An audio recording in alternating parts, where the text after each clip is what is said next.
We are so concerned about being liked that it stops us from doing our greatest work. You have to agree with me for us to be friends now. You voted for the wrong person, you're out. And so you protect those likes like you do the money in your bank. So it conditions them to being obedient instead of brave enough to stand independently and say what's true regardless of who likes it and who doesn't like it. And so I had a choice at that point. And the choice was be a good boy, back off, or keep telling the truth. And we chose to keep telling the truth. We couldn't have predicted what happened. It became the most seen movie in history, well over 1 billion views. And to date, both films have been totally validated, 100% accurate. Turns out our investigative journalist is not on our side, thinks we're crazy conspiracy theorists. And she set out to write a hit piece on us. I said, yeah, what's the good news? And he said, she thought we were crazy conspiracy theorists. And she was going to write a hit piece on us. And her mind is blown because she cannot find a single claim that's inaccurate. When your company is dependent upon search results, they have the ability to mandate things, but in a covert way. If they have multinational mega corporations pointing at me as the bad guy, I can see why they would believe them. You know, we all have a responsibility because the citizens are the media now. We're sharing information with each other. So we need to be responsible in a way that the media is not. All they have to do now is just get you fired up constantly. And if they can keep you in that state of reactivity, they can literally plant any thought in there. People start to go, well, then what's really happening here? And for me, it's a non-partisan, non-biased situation. I don't feel that I fit into either of the left or right parties, but we meet in the middle someplace and it really works well. That's where we're able to heal and come through these periods much stronger and then much more trustworthy because we have owned that we're never always going to have it right. It's always nuanced. For me, freedom is freedom as long as you're not hurting anyone or anything. You choose your life. I don't have any right to judge another person for choosing how they want to express their limited period of time of being on this planet. And so then what do we stand upon? And for me, it's really simple. We stand upon what's real and what's true.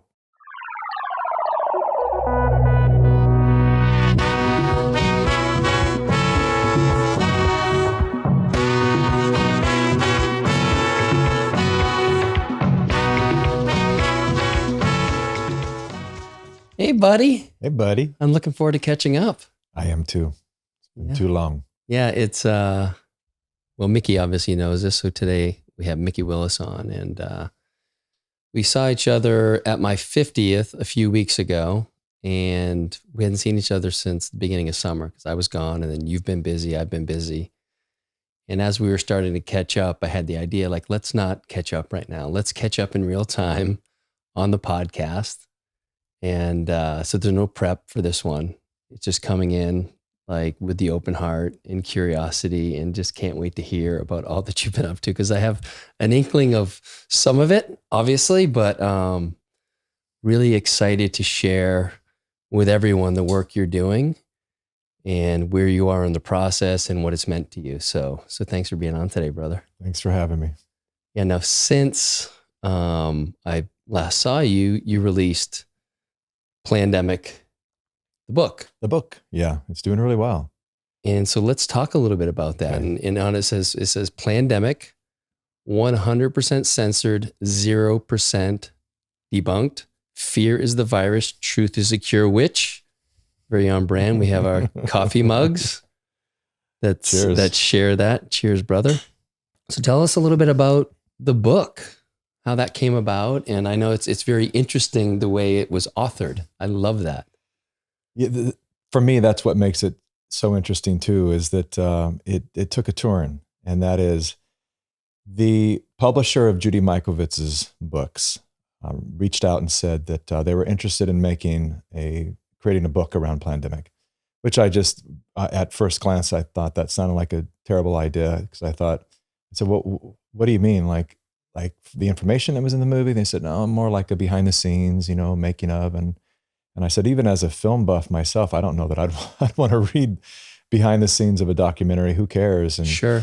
And they said, well, no, you can go, where you want to go with it. And I originally just said, no, I'm really not interested in creating a book. And I don't have time to do that because when and if I ever do this, I know that I want to focus several months of really making it something special. And it might be good for people who aren't familiar with Plandemic just to give them a little bit of background on 1 and 2, and obviously we'll get into 3. Well, at the beginning of the Plandemic, I was working with a bunch of whistleblowers on another documentary called The Narrative. And it was really about the mainstream media and what it's doing, how it's affecting really the global psyche of people, how it's dividing us and what it's creating, the fear that it's embedding within everybody's neurology, really. And so we were going deep into that film. And during that process, because of everything that was happening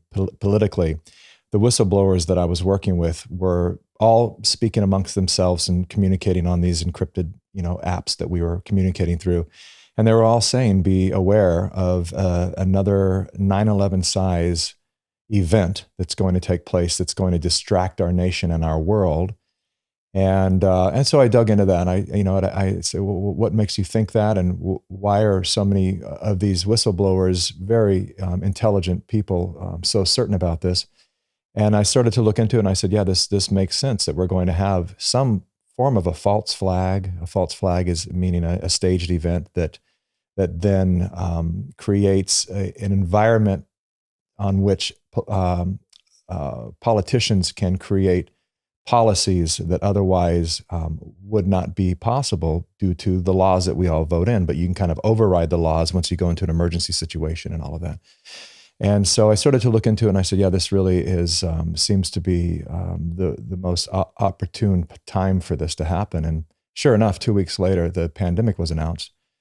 And so having a jump on that, I reached out to the smartest scientist I knew, which was Dr. Judy Mikovits, a woman who used to work at under the NIH as a scientist in a lab creating vaccines and a lot of other very important medicines for things like AIDS and Ebola and other illnesses.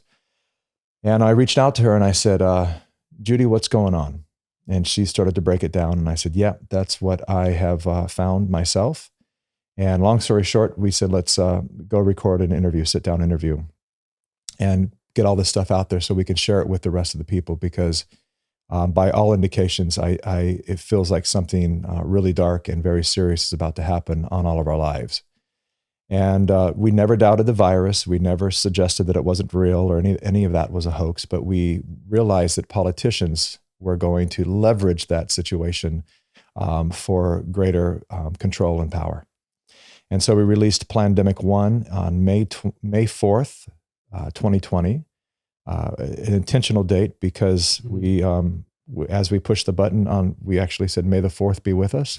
Yes. And we pushed the button and we couldn't have predicted what happened. It became the most seen movie in history, well over 1 billion views. The only thing that's come close is Gangnam Style and Baby Shark and a couple of music videos that went over 1 billion. But movie-wise, and it's particularly a documentary, it just went around the world and reached 1/8 of our global population, and was originally met with a lot of gratitude and appreciation from the people. And then the media went out and did its job to spin it to say all kinds of horrible things about Judy Mikovits, to discredit her and then to discredit me. And they had a harder time with me because, I have a pretty good record, and I also come from the left. And so they couldn't put me in that basket of deplorables. They couldn't, all the work I've done has been in supporting indigenous communities and people of color. And so they couldn't put me in the white supremacist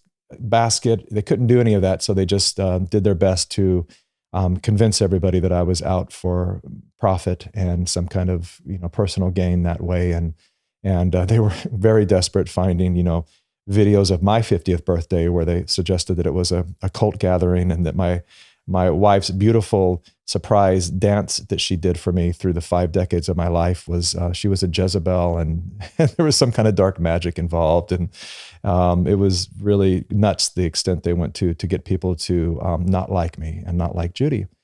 And so in response to that, we created Plandemic 2, which we called Indoctornation.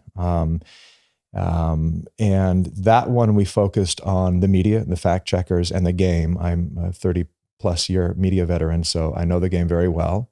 And like Judy refused to play the game of bad science, I refused to play the game of bad media. And so I left Hollywood about 15, 17 years ago or so, because I just couldn't do it any longer. And there's really a sense of selling your soul, that you have to just kind of stuff aside your own morals and life's purpose and everything that is dear to you, to try to be part of the system that kind of forces you to sell products that you wouldn't even let your own children use, or spread messages that ultimately are destructive to the human psyche. And I just couldn't play that game anymore. And so anyway, we created Plandemic 2, Indoctornation, and to really pull back the curtain on who controls the global narrative. So I took pieces of the narrative movie that I was making, and I put them in this and updated it with the COVID information.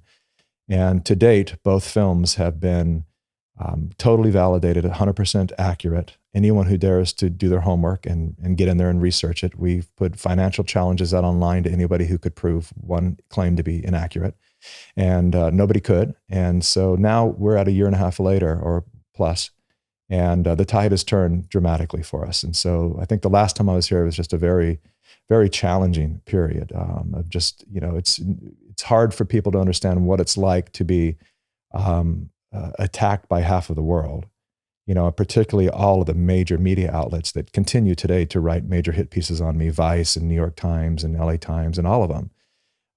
Anyone who goes against the narrative really becomes the target of their rage. And so, but that's changing now. So a few things. How long was Plandemic 1 out before it was banned from YouTube and Facebook? It was about a week before they went really hard after it. Wow. And when I say hard, they did things that very few people are aware of, how much big tech, the technocrats, such as, companies, motherships like Google. When your company is dependent upon search results and all of the things that Google controls, they have the ability to mandate things, but in a covert way. If you're Vimeo, that Google can hide you in the search results, and suddenly Vimeo disappears. And you'll never see it again unless it's there with so much to choose from as we're searching online. If we're not reminded that it's there, eventually it just goes away and it dies. And so all of these second layer big tech companies, GoDaddy, as I mentioned, Vimeo, Dropbox, YouTube, Twitter, all of them. Twitter was actually the last one, surprisingly, that let our stuff live the longest. But all of these, PayPal, all of these payment processors, and anything that's connected to big tech that is dependent upon the larger platforms like Google, they all immediately, not having any kind, there's no doctors on their staff, so they can't really fact check these things. They just hear rumors and they go, well, if New York Times said this, then we have to obey this. And if we don't obey this, we're going to lose business. And so they shut off our URL. They went into Dropbox, did things that are illegal.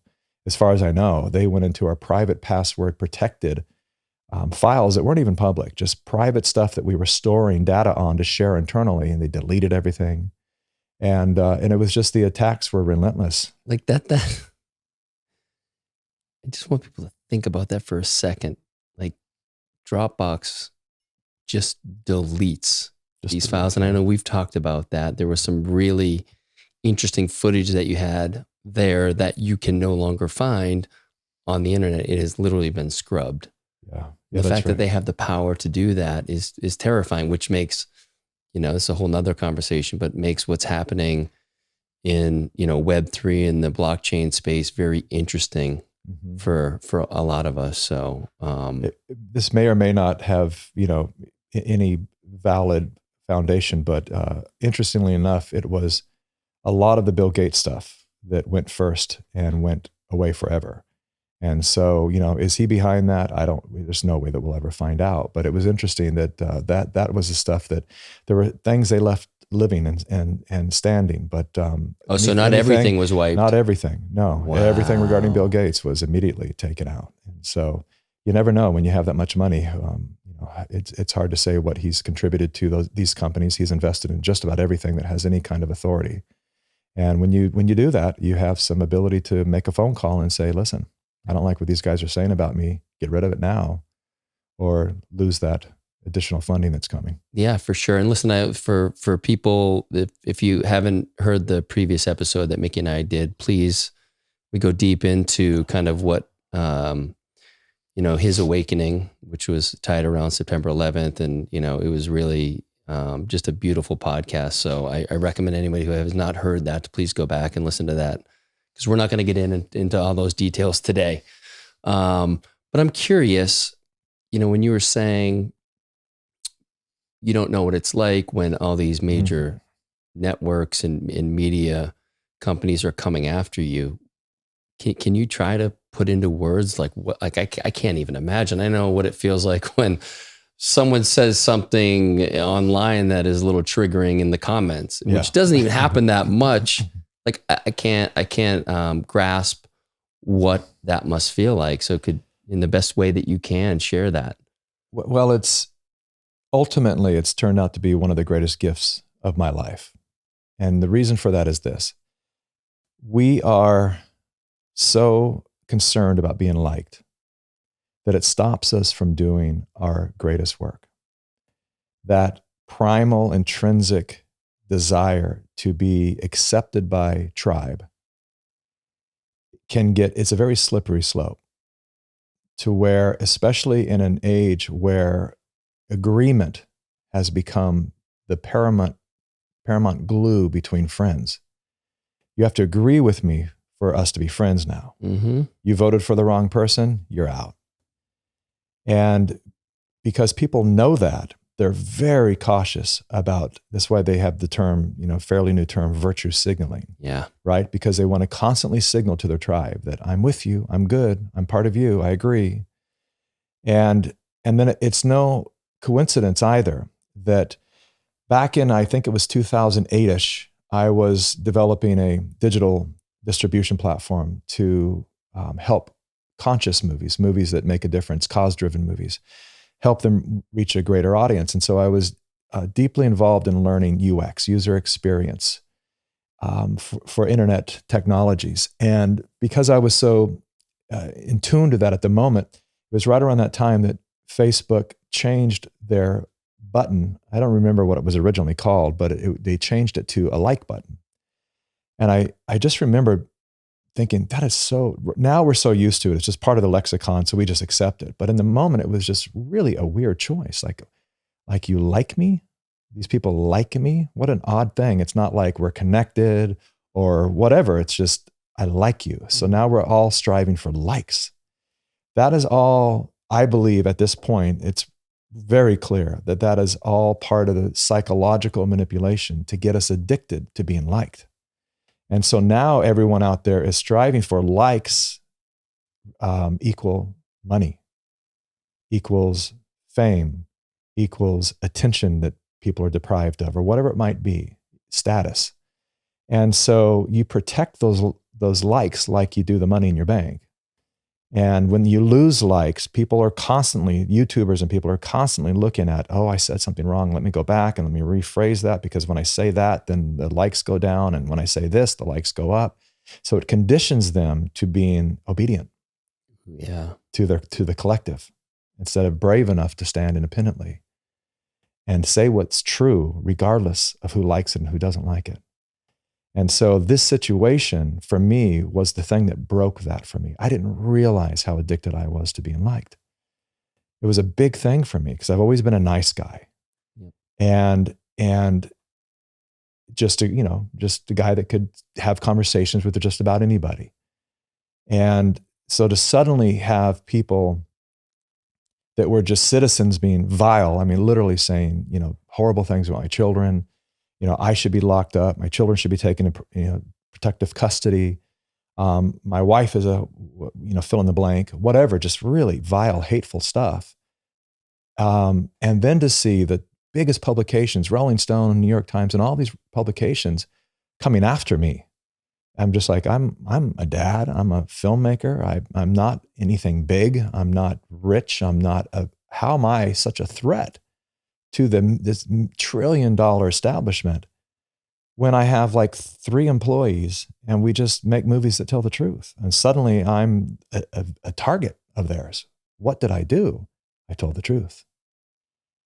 They don't do that. You can talk about flat earth all day long. You can talk about anything that you want, as long as it doesn't challenge a narrative that has been put into place for very clear, distinct, and nefarious reasons. The moment you cross that line and you become a threat to that narrative that they're building upon, because the narrative gives them power once people settle for it, then it gives them power to pass laws because everyone's so afraid they'll give up their liberties, and they'll pass laws. Those liberties never come back.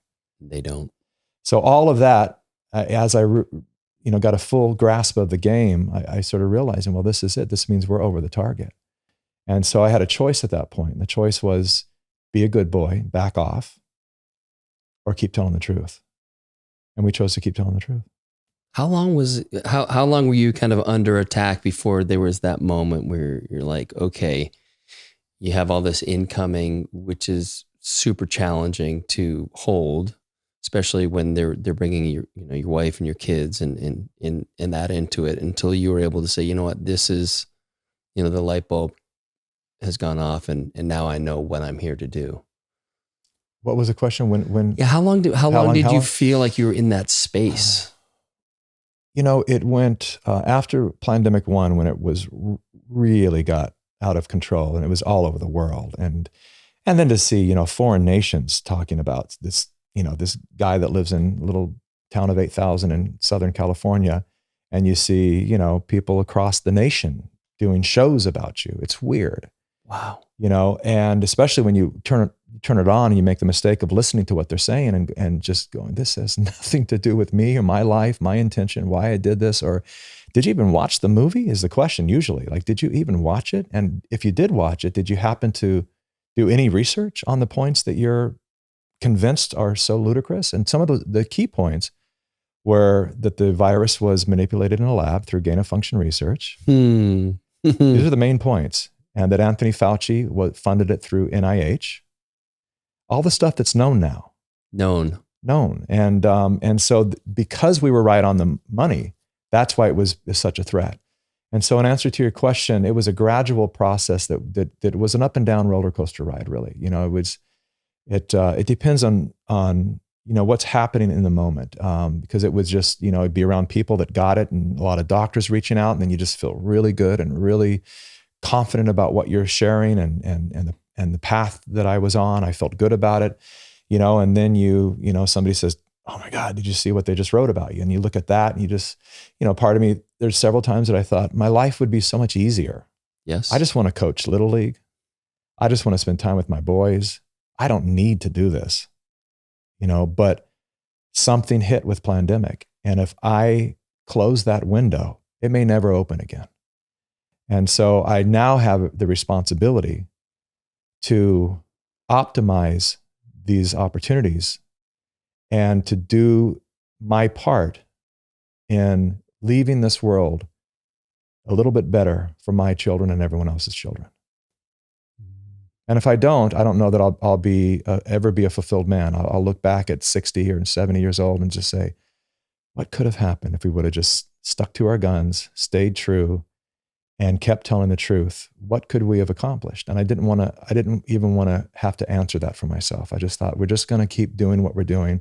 And for me, it's a non-partisan, non-biased situation. I don't care what skin color anyone is that we're, making media about. I don't care what political party they come from. I'm a political orphan. I don't feel that I fit into either of the left or right parties fully. I agree with a lot of the left and I agree with a lot of the right.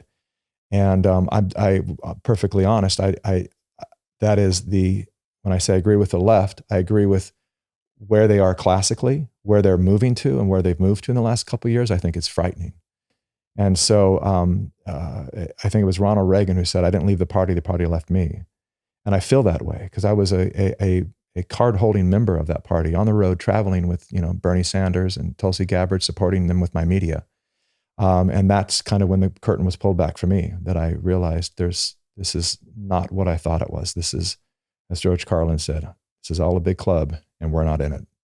Yeah. Well, isn't it interesting that the right is now fighting for civil liberties and the left is trying to do everything they can to shut everything down and censor. It just, like, they used to, or they probably, maybe they still do, but they used to stand up for, neo-Nazis, with the ACLU, and right or wrong, but that was the ethos of that party. And now collectively it is just shutting everything down.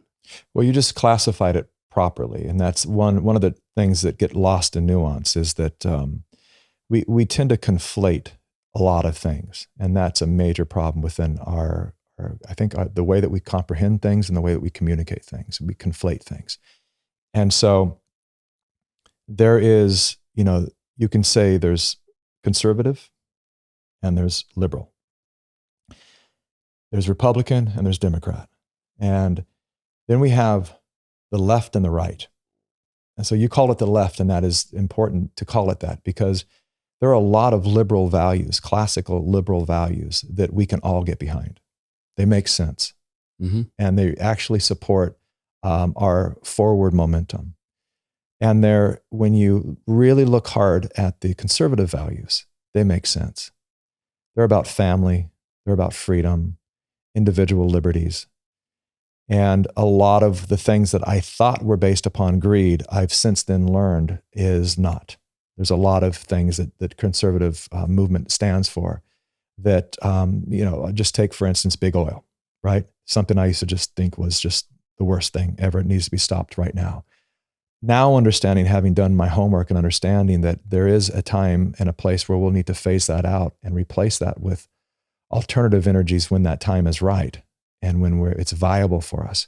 That right now, one of the ways for particularly third world nations to flourish and to survive and to not die of hunger is through the resources that are provided from our ground. And so then it becomes an issue of perhaps not conflating it with all being bad, but being more responsible with the way we extract, deliver, and burn the oil. Now, there's things that need to be improved there. But back onto that point, we need to understand that both parties get tugged apart. There's factions on both sides that can be considered the far left and the far right, and they want to tear down everything. And the far left and far right are pulling the conservatives and the liberals apart when we could coexist in the way that a husband and wife coexist, right? You and Peyton don't agree on everything. Right. Nadia and I don't agree on everything. But we meet in the middle someplace and it really works well. And conservatives and liberals could be there if it weren't for the extremism of both sides trying their hardest to destroy the entire system. And that is, there's good reason in that I'm sure we'll get into, but that is to ultimately reach the end game agenda, which is one world government, one world currency, one world religion, and all of that.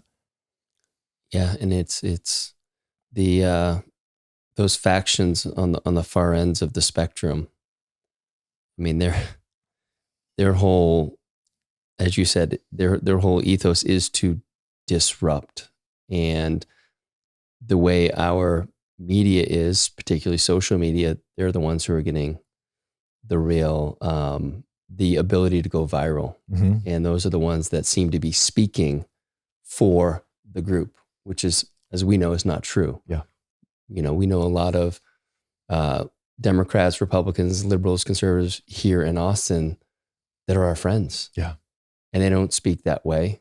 And it's just they just amplify those messages, and it works. Yeah. Because we are divided more so probably than ever, mm-hmm. certainly in our lifetime, but it's, yeah, I mean, I'd love to actually dig a little bit more into, before we get into kind of Plandemic 2 and then into what you're working on now.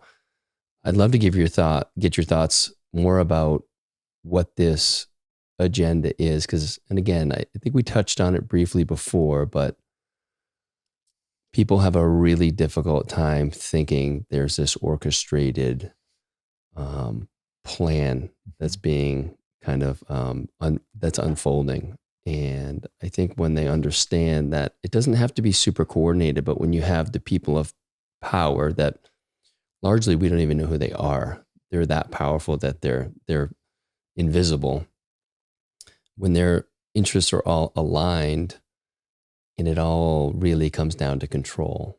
And as you said, when these things, when fear comes up, the government steps in and says, "Oh, we have the cure for that." And it's not truth, unfortunately, but here, we'll protect you by taking away more of your civil liberties. And unfortunately, a lot of people jump at that. You know, I remember back at September 11th, I was like, "Oh, awesome. Like, yeah, let's do the Patriot Act." That, like, I was caught in that. Yeah. They got me, so I have a lot of love for people who are in that same boat today. But when we start to kind of unpack these things, what is your sense of how this thing is put together?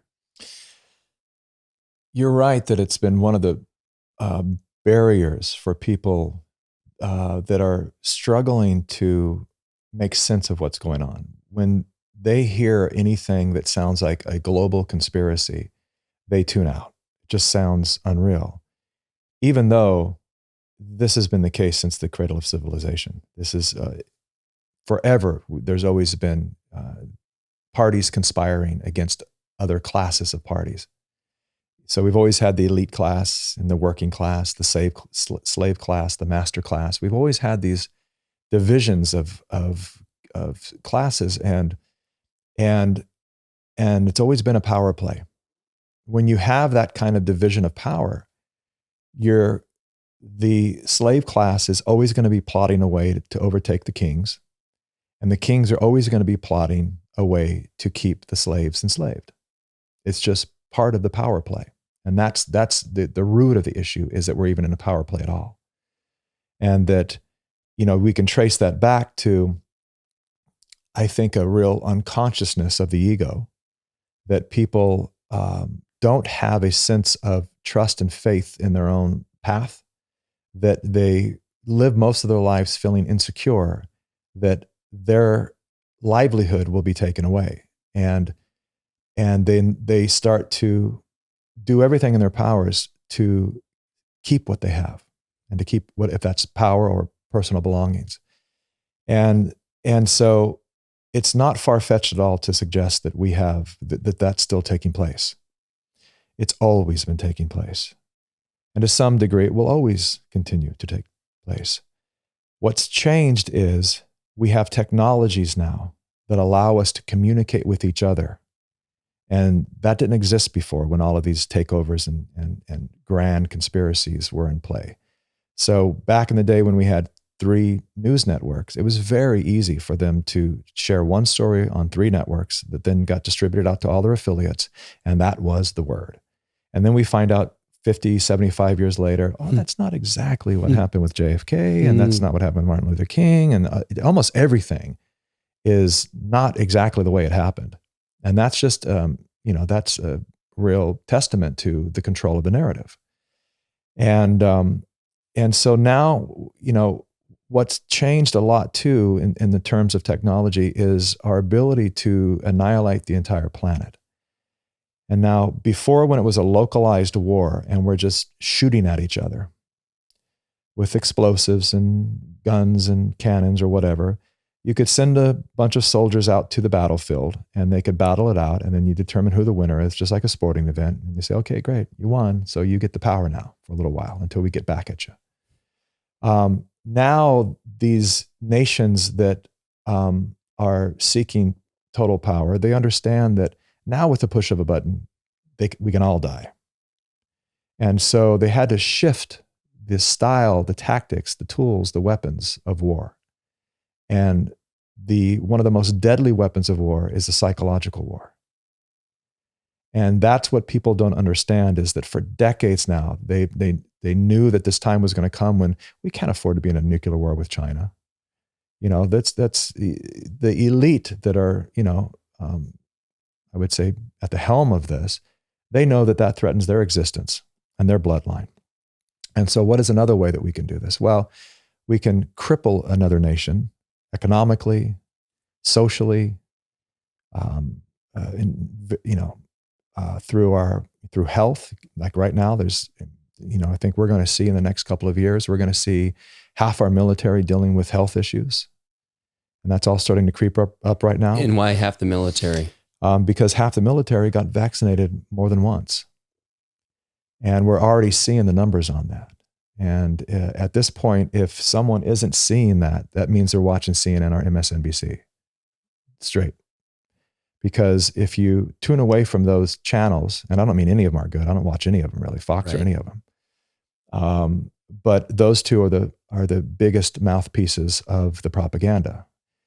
And CBS can be just as bad, and ABC, and they can all go there too. But those two are the real purveyors of the worst lies that we're all under that spell of right now. And so when you understand that why is it that we have 20-something-year-old, very healthy athletes dropping left and right every single week, having, myocarditis, having heart inflammation, heart attacks, strokes, seizures on the field. Yes, there's accounts of, athletes dropping on, the field because it's anytime you exert yourself to that extent, you're pushing the body to its limits. But the amount that's happening this year has never happened in history. It's really alarming. And so in answer to your question, when our soldiers are on the field, what's going to happen to them? And so, it's a real concern. It's a real concern. We have pilots that are having heart attacks in the air. There's a lot of, very serious situations. And I know this because we have crews out all over the nation filming these people. And all of them are pro-vaccine, and all of them are speaking out because they're saying, listen, I have to just in responsibility to, humanity, I need to at least share my story. And when I do online, I just get attacked for simply saying, I got a shot 2 hours later, I fell down. Here's what happened. Since then, I've not been able to sleep. I have ringing in my ears and this horrible headaches, and the right side of my body isn't working the way it used to anymore. And I'm having trouble with my speech, and my heart's palpitating. And it's like, I was perfectly healthy. How many of those stories have I heard? Countless at this point. There's no doubt that something is going on with a mass issue with our health, and it is driven by the vaccinations. Not everybody. There's a lot of people who got one shot that will be just fine, and it will detoxify out of their body within a few months, and they'll be just fine. But it seems that 2 or more is causing an issue, a real issue that needs to be addressed. We need to stop being afraid to say this stuff out loud. Even when I say it right now, I think, oh, here we go. Yeah, I was thinking about that too. I'm like, this should be interesting to see. Yeah, but think about that, if there was anything else that we wanted to report to humanity, if we wanted to say, listen, Chick-fil-A is, really they have a bad shipment in their food, and it's poisoning people. People would appreciate that information. Don't stop at Chick-fil-A until they get that shit figured out. That's right. But nobody wants to hear this for some reason. It's become the thing you can't talk about, but it's there, and we need to talk about it. Well, yeah, and it's like what happened with the Southwest pilots when they don't effectively went on strike, but they said we're not for this. And they tried to fucking blame the weather for 3 days.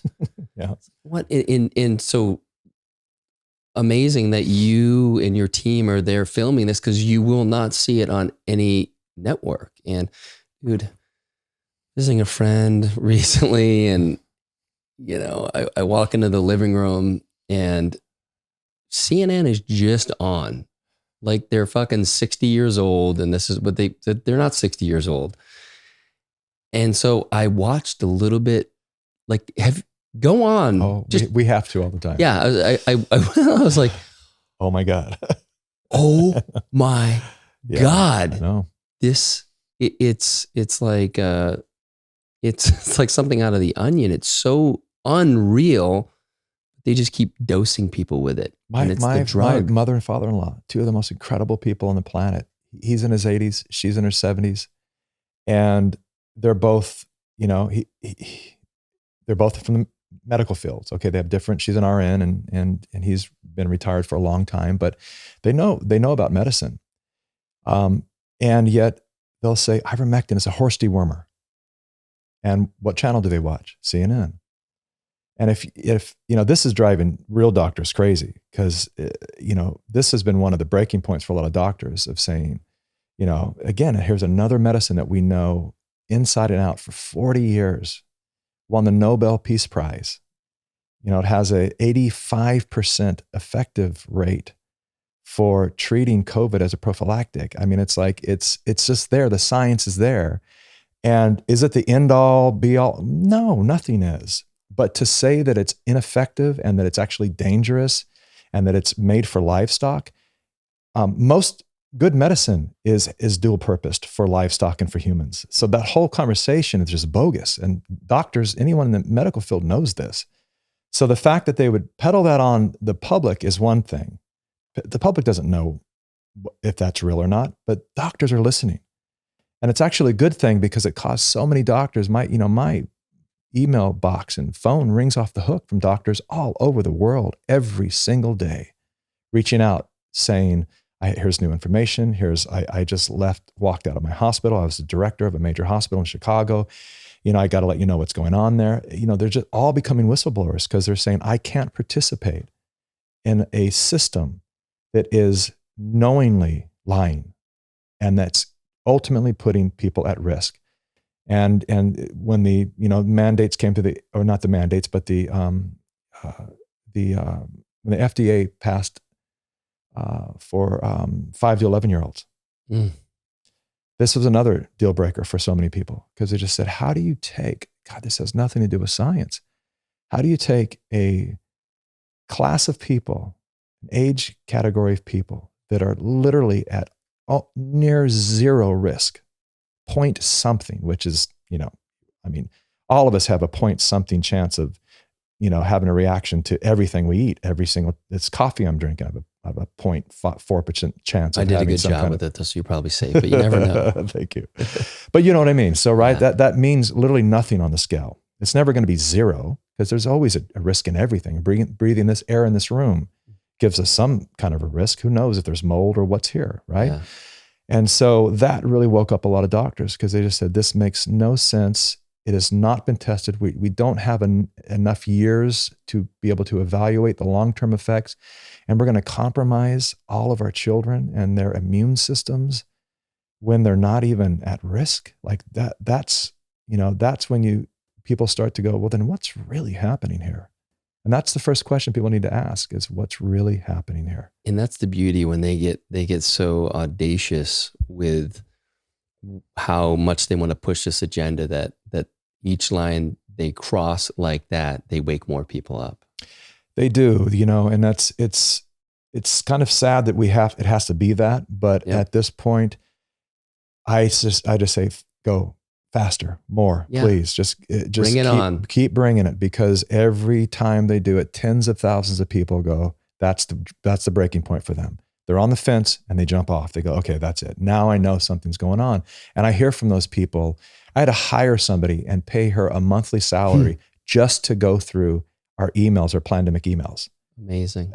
That's her only job. Yeah. And it's a full-time job because of the information that we're getting from around the world and a lot of beautiful, gratitude and all of that. But a lot of it is just people saying, here's what's happening in my part of the world. Here's what they're doing.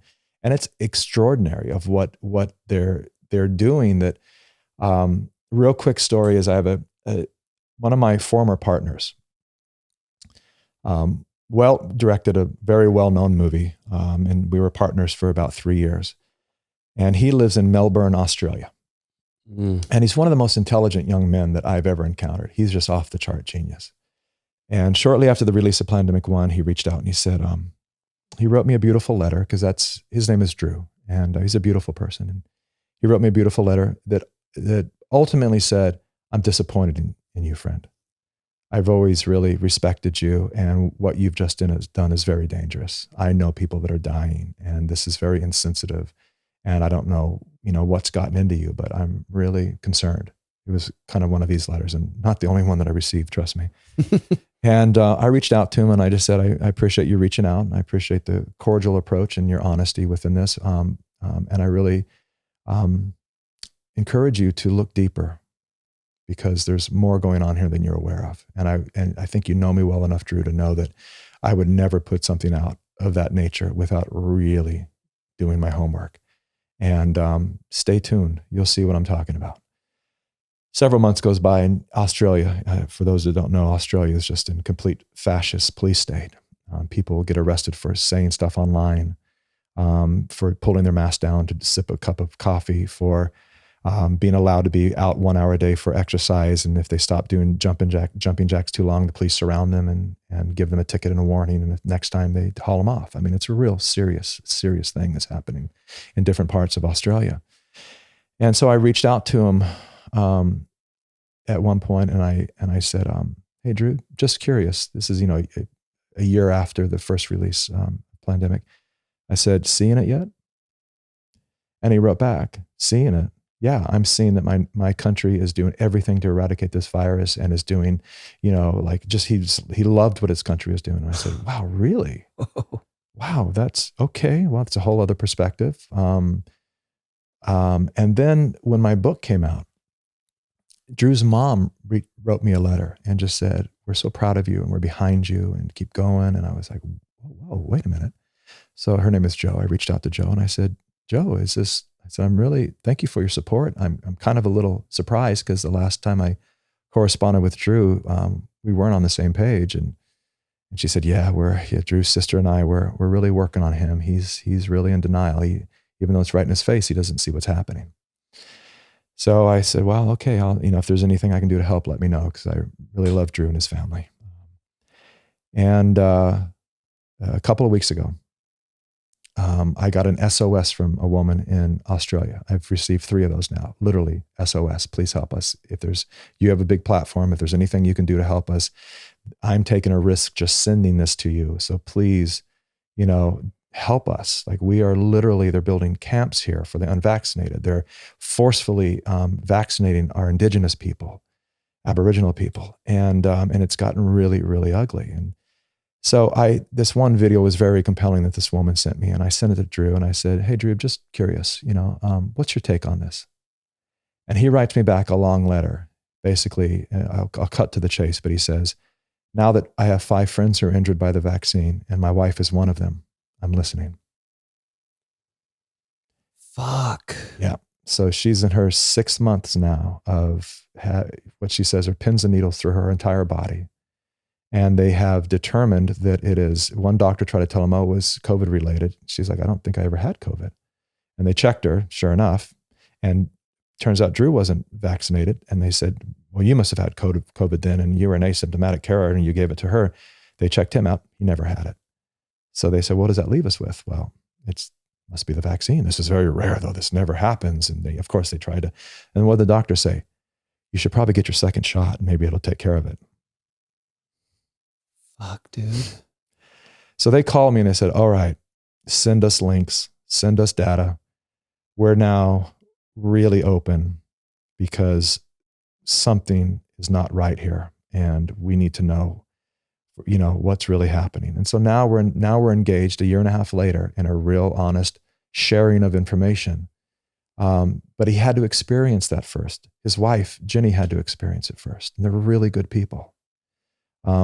But so that's what's happening now is people are now starting to look around and go, "All right, my 75-year-old father was perfectly healthy and now he suddenly has heart conditions or cancer that was dormant is suddenly now rapidly spreading through my body." And there's so much happening as a result of, this experimental, it's not even legally a vaccine, it's an experimental therapy. And I know this because I have the person who developed this technology has now become a very dear friend of mine, Dr. Robert Malone. Spent time at my house. We have had some very deep conversations about this, and he has gone public as a whistleblower because he feels a responsibility, having been the creator of this technology, to say it's being misused, and in the way that it's being used is deadly. Thank you for that. And a few things come to mind. For one, just the sweatshirt I'm wearing right now from your brand. Yeah. Rebellion threads. Well, you can look at it that way. It's the rebel lion or the rebellion. Love it. Yeah. And it says "Awaken the Lions." Yeah. And it takes different, there are different things that awaken the lions. And in Drew's case, it took this unfortunate situation for him to see what was going on. And for others, for me, and you mentioned it in the book, it was me seeing what they were doing to you as I got to know you. And as I said in the book, if they can do it to you, like no one's safe, because I know you and a lot of people know you. And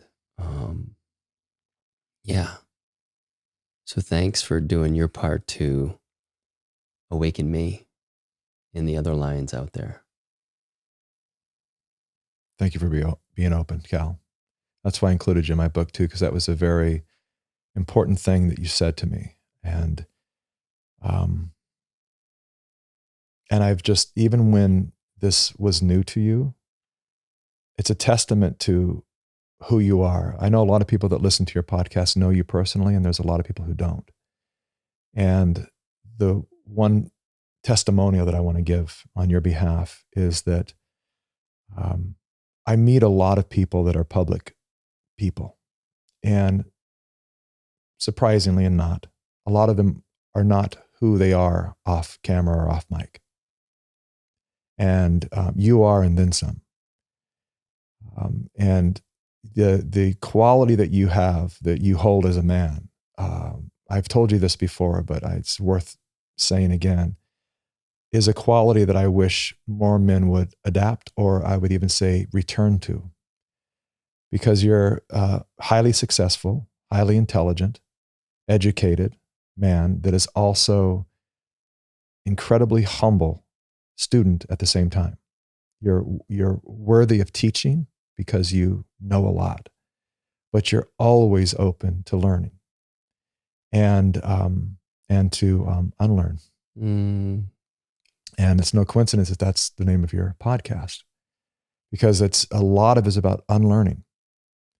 And a lot of what was having my life not work as well as it is now, and it is working really well right now, was the information that I was holding on to that was invisibly destructive to my evolution. And I didn't know it. And it was planted there. And it was planted there by design to keep me where I am, to make me feel bad about expressing myself as a man, that made me so hyper aware of the sensitive nature of people all around me that I rarely spoke my truth because I was just afraid that it would offend somebody. And you really have an incredible quality of listening, having sharp intuition. I see you process through what doesn't work for you and doesn't land for you. And you let it go. And the stuff that resonates, you have sharp intuition, then you hold it and you process it in a way that I think is very, very admirable and very healthy. And so thank you for your compliment. That's mine right back at you. Yes. And that's why I put you in my book, because it was really a big moment when you said that. Because I was hoping that people would see that. You know, I've done my best. I'm not perfect and will never be close to perfect. But I've done my best, particularly in the last decade of my life here as a grown, mature man with 2 children. Because I know that they're watching me every second. I know I can die knowing that I have actually done my best to be the best father and husband and friend that I can be. I have still a long ways to go and a lot of room to grow, as we all do. But it felt good to hear from somebody like you that you were standing for my character, courageously standing for my character. And at the time, not a lot of people had the guts enough to do that. There were a lot of people that I thought were my friends that bowed to the mob and that went online to distance themselves from me at the risk of being outcast from the tribe. They regret it now. And some of them, I just had a very deep one-on-one with a very dear friend, a friend that reminds me a lot of you. and I really don't mean to be, over showering you with love, but I have a lot of love and respect for you, Cal. You're one of my favorite people on this planet. And this person is too. I almost said was, but he is too to date. This person went online after the whole Capitol incident, because I happened to, for people who haven't seen the other episodes, I committed the crime of being a journalist at the Capitol on January 6th, passing no barricades, doing nothing illegal, just simply filming on my iPhone because my crew was somewhere else filming. And when the media recognized me there, they did their best to try to conflate me with an insurrection and all kinds of stuff that has now been, it's got dead and buried and old, and it's been proven to be inaccurate. But after that situation, I had a very, very dear friend who felt the pressure of one of his investors who bought the story. And then a couple of, hyper woke employees of his who were threatening all kinds of stuff. He had just, I know this because he came out to Texas, called me, to his credit, because he's a wonderful person, and said, "Can I come over? We need to talk." It's a year later and we need to talk. And in so many words, he just said, not even in so many words, straight out, he said, "I'm sorry. I'm sorry. I bowed to the mob. I let that pressure get to me. And I was afraid that this major investor was going to go away. And I had just gone through this diversity training. And this is what he explained to me. He said, I want you to understand the landscape that created, there's no excuse for what I did.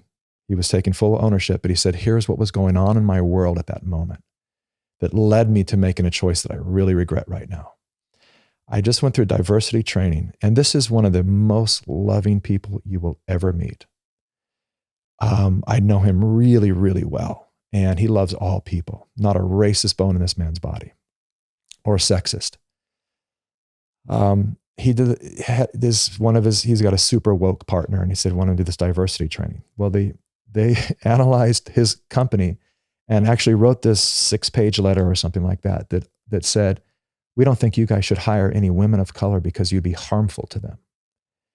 This is one of the most conscious companies I've ever witnessed. The way they do things is so fair and balanced and inclusive. And he was like, what?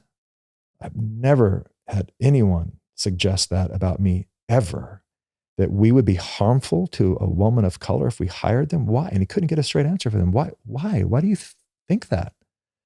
And they just had a bunch of crazy talking points and none of it made sense. And so he said, right in the middle of this, and then one of his employees said, I agree. I think you are, it was a female. I think you are harmful to women or whatever. And he said, what? Like this came out of nowhere. Never been a complaint. Nothing had ever happened. Suddenly, then this rumor starts of what a sexist and all this stuff was going on within this company. And he's like, out of nowhere, just because we had this evaluation, like, where did this come from? Since then, this woman who spoke against him came out and said to him, I'm sorry. This is what encouraged him to come to me, because she said, I'm sorry. He said, why did you say that stuff about me? He says, if it's true for you, because if it is, I want to hear you. And he said, what did I do to make you feel that I was harmful to you? And she said, well, there was a couple times that we were in company meetings and I had ideas and you kind of shut them down. That happens to white men all the time. And so, but in the world where people are so programmed to seeing everything as sexist and racist, that's right. It no longer just occurs as, every rude person out there is a racist if you're the opposite skin color. Instead of just going, it just happens to be a jerk. This guy just flipped me off, little road rage. It used to just be, what a jerk. Now it's a racist jerk, right? Because you always find what you're looking for. That's right. You think life is terrible and unfair, you're going to find a terrible and unfair life. You think women are crazy, you're going to date nothing but crazy women. You think all men are dogs, you're going to find that every man that shows up in your life is barking. And it's just part of human nature and part of the way our brains are wired. And so it's very dangerous and deadly and destructive for us to hold these views, these worldviews, without any really solid evidence. We have to keep a clean slate so we can judge each interaction and experience with people as brand new. That's it. It's huge, because most people they're not in a relationship even with the person they're in a relationship with. They're in a relationship with their past 6 relationships. Yes. And so now when the new relationship says something, they react because it's similar to what this other relationship or used even to the say. past 6 years you've been with this person. Right. It has nothing to do with now. You're not present, or I speak for myself. It's not I've had that clean. with Peyton where I'm not present with what's actually being expressed. I'm triggered by some old story, and then I go back into an old pattern. It is why when we have those debates as couples, it's so common that we just go, that's not what I said. Yeah. How common is that? Yeah. You know, everyone does. That's not what I said at all. Yeah. Like, how did you hear that? And that's because we're listening through filters. It's actually not what we said. It's what you perceived. But you perceived that through a filter that literally shaded what was actually said. By the time it got processed in your brain, you made it mean something else. That's not what I meant at all. I just said, why don't you pick up your shoes from the living room? And you heard me saying you're stupid? What is that? No, it's just us trying to make our lives a little more effective and work better. And so we do that. And that's a real issue in our relationships. And we're wired to do that. This is what the media does all day long, and what politicians do all day long. They say, it's a dog whistle for something else. Listen carefully. You might not be able to hear it. The evidence may not be there. And, they use all this psychology. So you go, it must mean something else. It's not present here, but what does it mean? And then you connect the dots in your head. And it usually has nothing to do with that person's intention at all. It's a very dangerous way to relate to each other. Yeah. And especially with what happened with your friend, like I get it, back the summer of 2020 when all was going down with George Floyd and that, like, I got sucked in. Yeah. They hit on all that shame and guilt. And, so I definitely empathize with how he felt in that situation with all that was going on. Yeah, right. He was stuck in a situation where he had to almost do something. Yeah. Proactively to counter the rumors. Yeah. So, okay, good. I know my friend. I know that he was not part of any kind of white supremacy thing. That's what he said to me. He's sitting right across from me saying, I asked him one of the first questions. I said, I have 3 questions for you. And the first one was, I said, what did you think that I actually did to warrant that public statement from you? It was a statement written. Oh, so it was a public statement written by a PR firm. Fuck no. Oh, yeah, I'm serious. And put out online. And it did great damage because a lot of people who know me and personally, and even those who had just met me because of Plandemic, just knew of me because of Plandemic, we're already in a place of going, well, we've had a year now to sit with the facts that this guy offered us a year ago. And it seems that, the media is wrong and not him. And so when suddenly this bad press came out about my involvement in January 6th, which again was just there as a journalist filming, I was actually on the backside of the Capitol, so there was no violence, nothing. I didn't see any of that stuff. And the people were the articles that were coming out. If you read the comments, people were going, "Oh, so we're supposed to believe this guy, the same guy that warned us about the COVID response that now has turned out to be true, is now suddenly, there's doing this bad stuff." So people were just like, we see that you're just continuously trying to smear him. No one was buying it. But then when a very dear friend of mine, a lot of people knew I was connected with his organization, and I was not even really, I was like an ambassador on their website of someone who supports his company. And I honestly didn't even know. You'd almost probably be like website. Dell coming out and saying something against you. Yeah. That type of credibility, would you say? Yeah, totally. And so, exactly. Right. And so this person is known. And people were like, whoa, what if one of his best friends is saying this now? It must be true. Fuck, dude. So it did a lot of damage, Yeah. And so I told him, we sat across from each other, and I said, I want you to know that you actually created what you did, caused a lot of pain for myself and my family. I said, a lot. And I want you to take ownership for that. I said, I'm going to love you no matter what you choose. I'm not going to put an ultimatum or any kind of threat. I'm going to challenge you to be who you say you are. And that would require you to actually make a public apology. I was going to say, did that? Yeah. Are you open to that? I said, have you thought about that? And he goes, thinking about it right now. I said, good. I said, I'm not going to bother you about it. And I'm not going to hold it as an ultimatum, but I know who you are and you know who I am. And it would surprise me if you didn't make this right, if you didn't clean this up. It would surprise me. Because you're sitting right in front of me telling me that you made a mistake. You knew none of it, you never thought for a second that any of it was accurate, but you still did it against your friend. And I said, that's kind of mind-blowing. And, you know, and I understand at the same time. And I still love you. And I'm honestly not even angry. You know, I was hurt. Definitely. I was like, wow, of all people. And I said one thing to him that just tears just flooded his eye. I said, there's 5 people on this planet that I totally trust, and you're one of them. And that's what spun me out. And his eyes just filled with tears. So there's a lot of people I could see doing this, but I just couldn't see it coming from you. And that's really why I'm thankful to have this moment to sit down and share with you almost a year later what that really cost. And he took complete ownership, just like, you know, it's like I bowed to the mob. And I made some choices that I wish I could go back. And I said, well, it's never too late. Big learning opportunity there. Yeah. So he'll do it sooner than later. He's got to risk something. And I told him what was going to come from it. You know, and that's the thing for people to realize is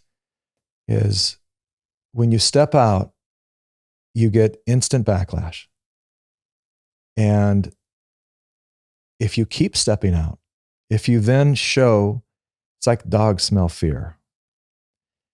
If you show any kind of backtracking, any kind of like, oops, I'm sorry, they come at you to bite. But if you stand your ground and you say, just in love, you say, listen, show me the data to support what you're saying right now.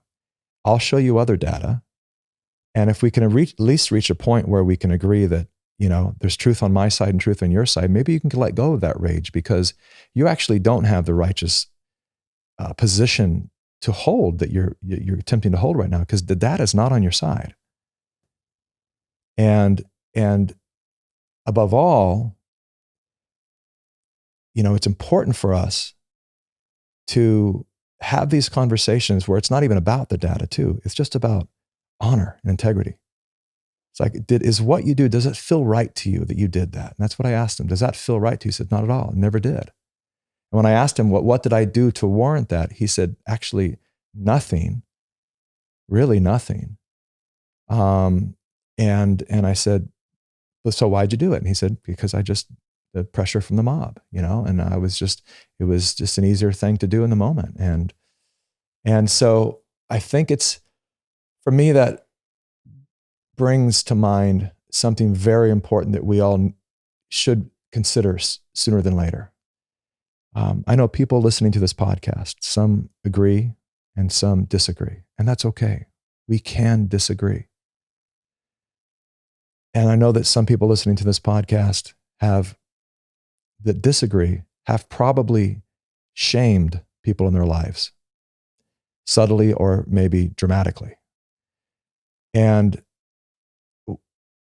what's keeping this cognitive dissonance alive is that those people who were absolutely righteously standing on what they thought was true just months ago are starting to go, oh shit. Oh, this is not okay. This is starting to appear that there's some validity in those things that those crazy conspiracy theorists were saying. But the ego is so strong, and they've gone to such extent of calling all those people crazy conspiracy theorists and whatever it is that they choose to call them, that it takes a really strong-willed person to admit they're wrong.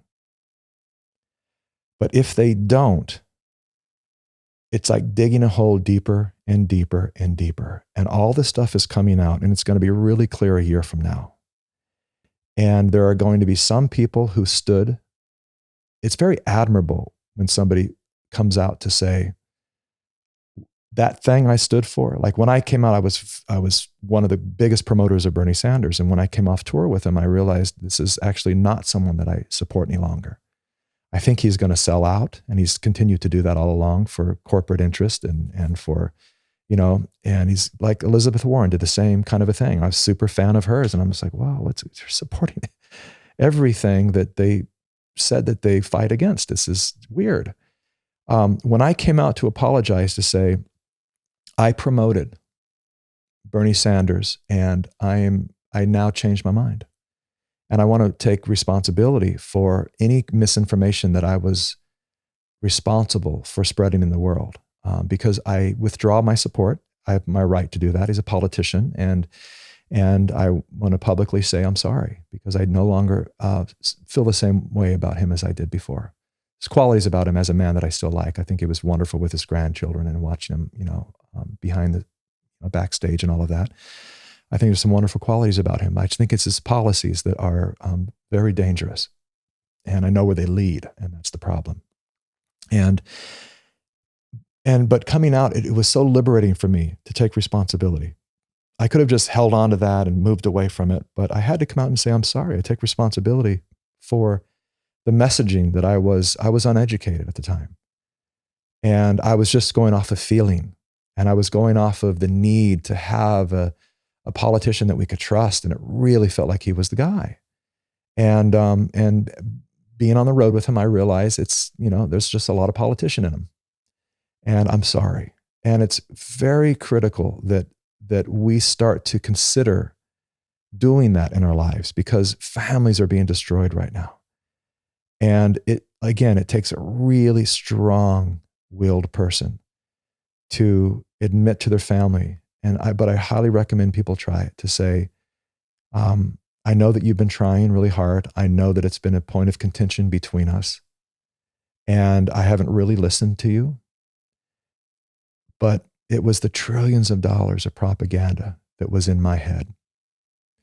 And I now see that, and I allowed that to become between you and I love you. And there are some things that you were trying to tell me before that I actually am open to now. And some things I still don't agree with. But all I want to say is, I'm sorry for allowing that to come between us. I think it's very critical that we start to do that right now, because united we stand and divided we fall. 26,000, was it 26,000 or 2,600 years ago, or whatever that was, those words were first uttered. And they continue to live today, because that's why there's such a concerted effort to divide and conquer, to divide us by every possible way they can divide us. Because when we're divided, when families, look at all the poor families, they're trying to get together for Thanksgiving, and they're like, nope, not unless you have your vaccine card. That's all part of it. Yeah, beautifully stated.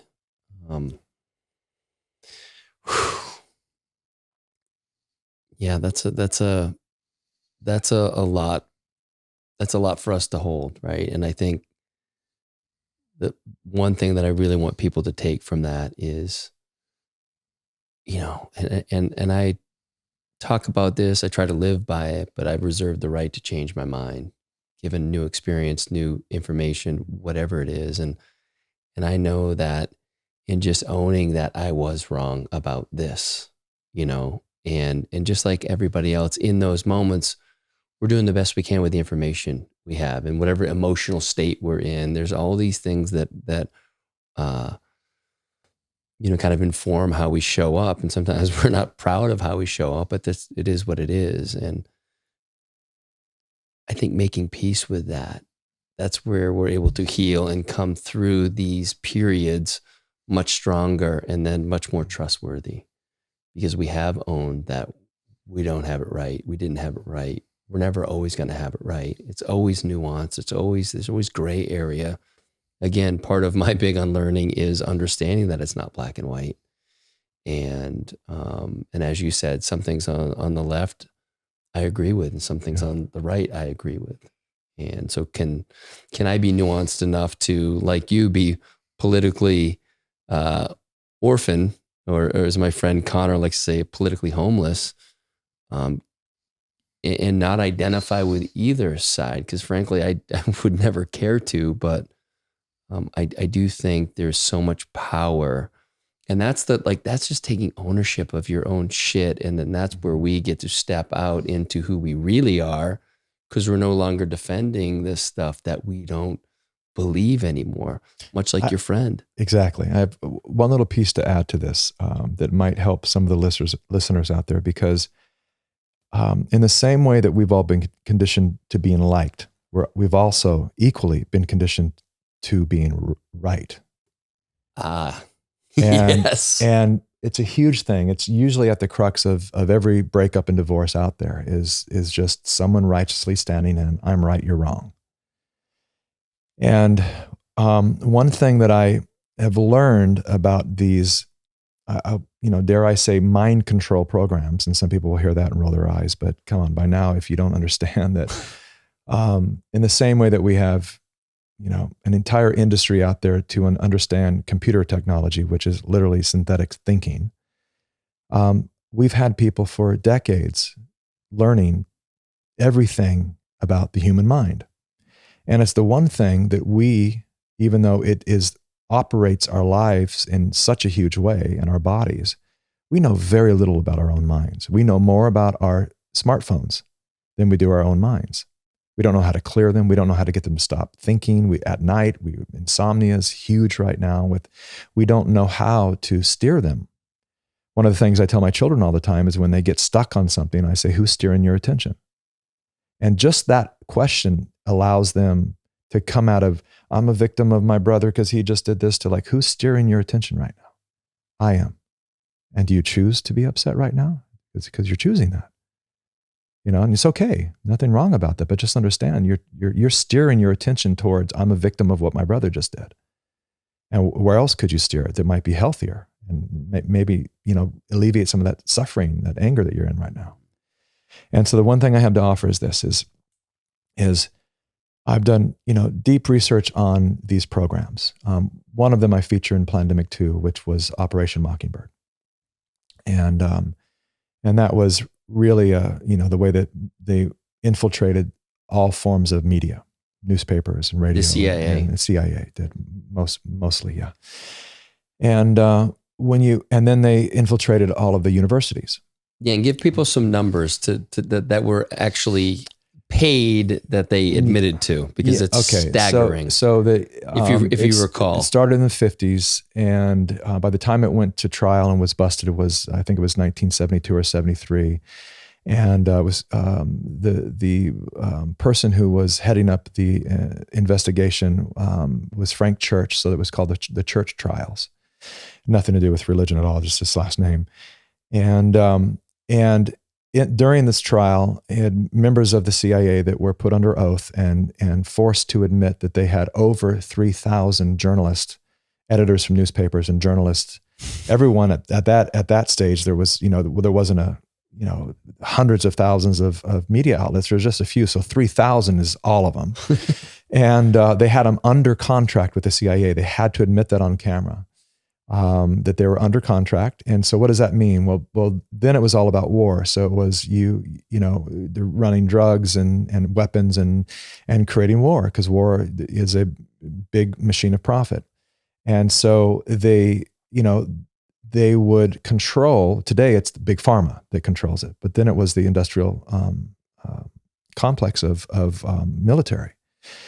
And so they infiltrate and incentivize and or manipulate to some form all of those who have any input on the global narrative.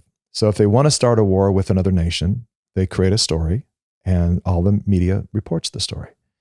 They don't have to validate it. They don't have to go to the front line to make sure it's all true and it happened just the way they say it. They get to go, this leader in Iran just created a chemical attack against his children. And here it is, here's the video. And it turns out, this is actually a real thing that actually took place, where it turns out that they were spraying children on the street with ammonia so that they were screaming and with a spray bottle, literally, and holding their eyes. And then they use that footage to say it was a chemical attack and they're attacking their own children.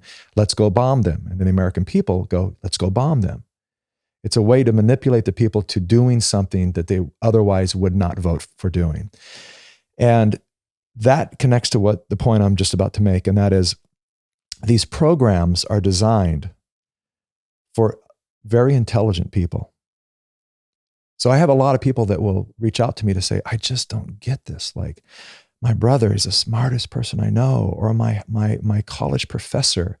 Well, Operation Mockingbird was created for college professors and beyond. But that was a big part of it. They wanted to get to the people who actually influenced the next workforce, the next generation. So that's the people in the collegiate age where they're wondering what they're going to do with their life. And so how you can try to manipulate, go straight to the students, or you can go to the people who are teaching those students.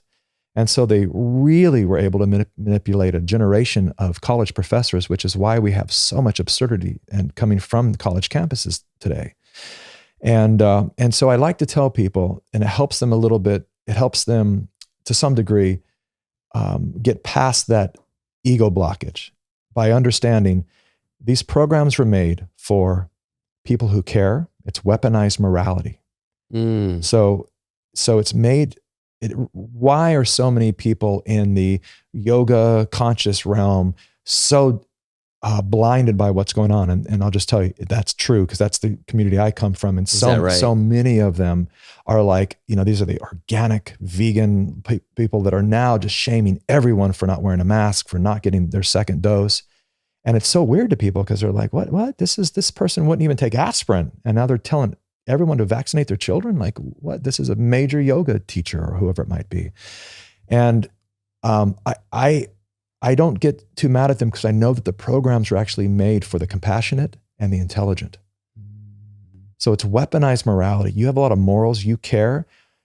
And if you're the type of person that has an emotional reaction every time you hear about something, that's actually an indicator of vulnerability for these programs. They know that all they have to do now is just get you fired up constantly, keep showing you stuff on the media to just keep showing you how wrong it is and how oppressed everyone is and how horrible these people are.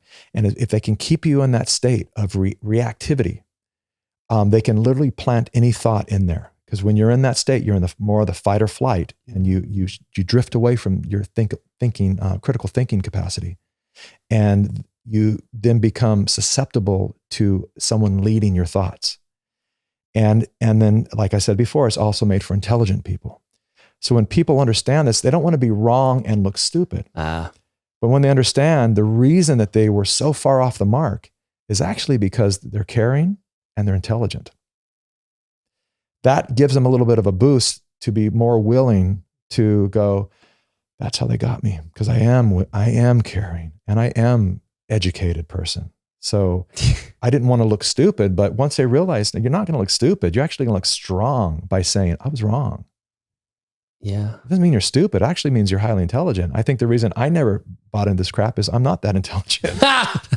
Don't buy that bullshit. I mean, I'm not educated in that sense. I'm not a scholar of history, and some of these people that I interview just blow my mind, the amount of data they have in their head. I'm a real intuition guy. I'm a real heart-centered kind of like, I go off of, and that's why I was also very susceptible, because a lot of my life is led by how I feel. And that makes me vulnerable to this stuff. I'm not vulnerable anymore, because once you see the magic trick, you never get fooled again by the magic trick. You might marvel at how well the magician pulled it off, the sleight of hand, but you actually are looking at the way it's done now and appreciating that it's a trick. That's right. And so now when I see something come my way, I don't react to it anymore. I stay grounded and I say, maybe, let me look at it. It looks really bad, or it looks really good, whatever it might be. But before I have any emotional response to it, let me dig into it. And that keeps me from being biased. Now I can do real research, because I don't have any kind of, not tied to any outcome of thinking it's true. Now let me go prove it's true. No, maybe we'll see what happens.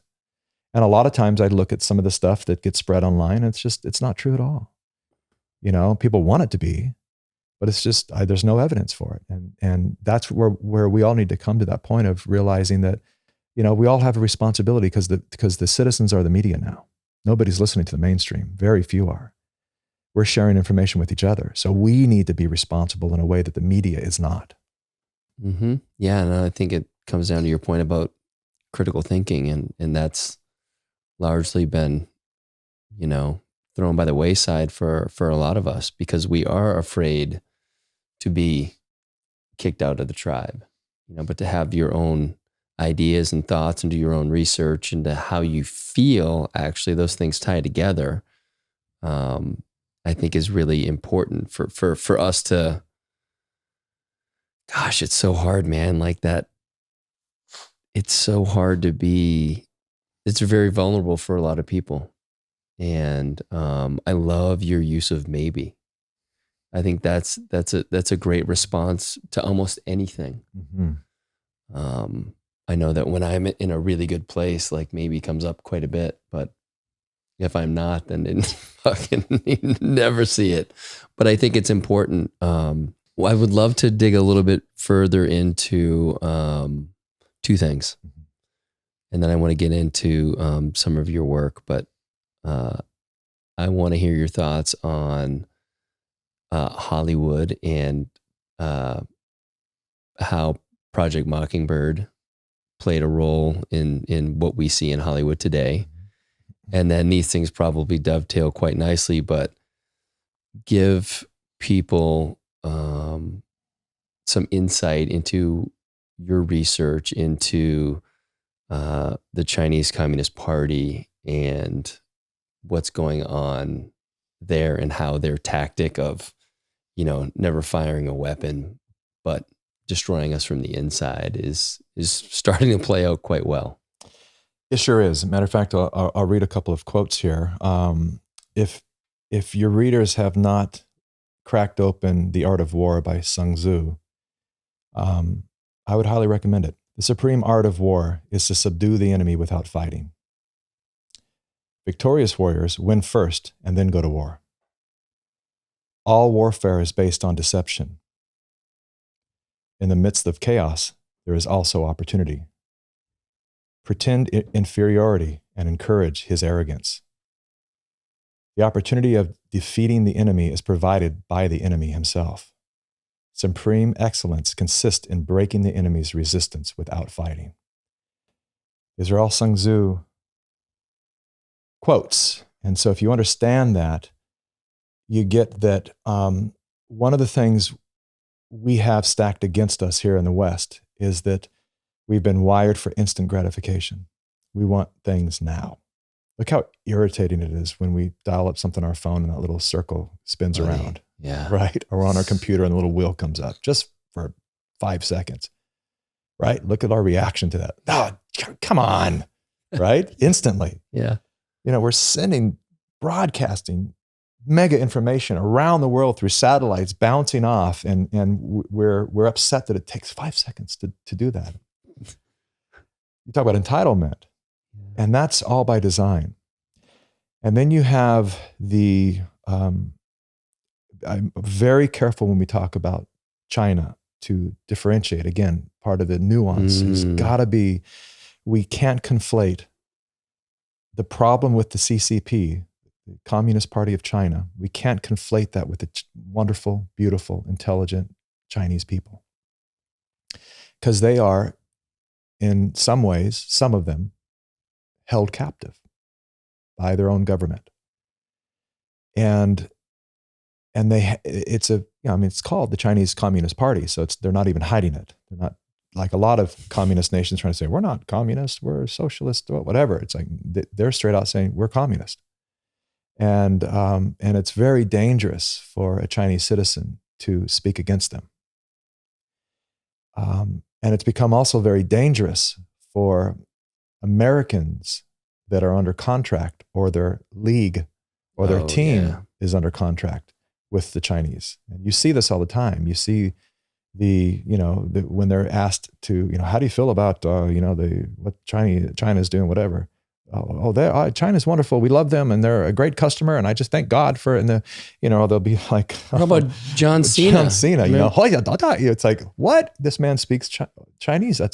Mandarin. And for That's the people amazing. For the people who don't know the John Cena story, he had mentioned Taiwan and recognized it as a country, which I think most of us do. And he was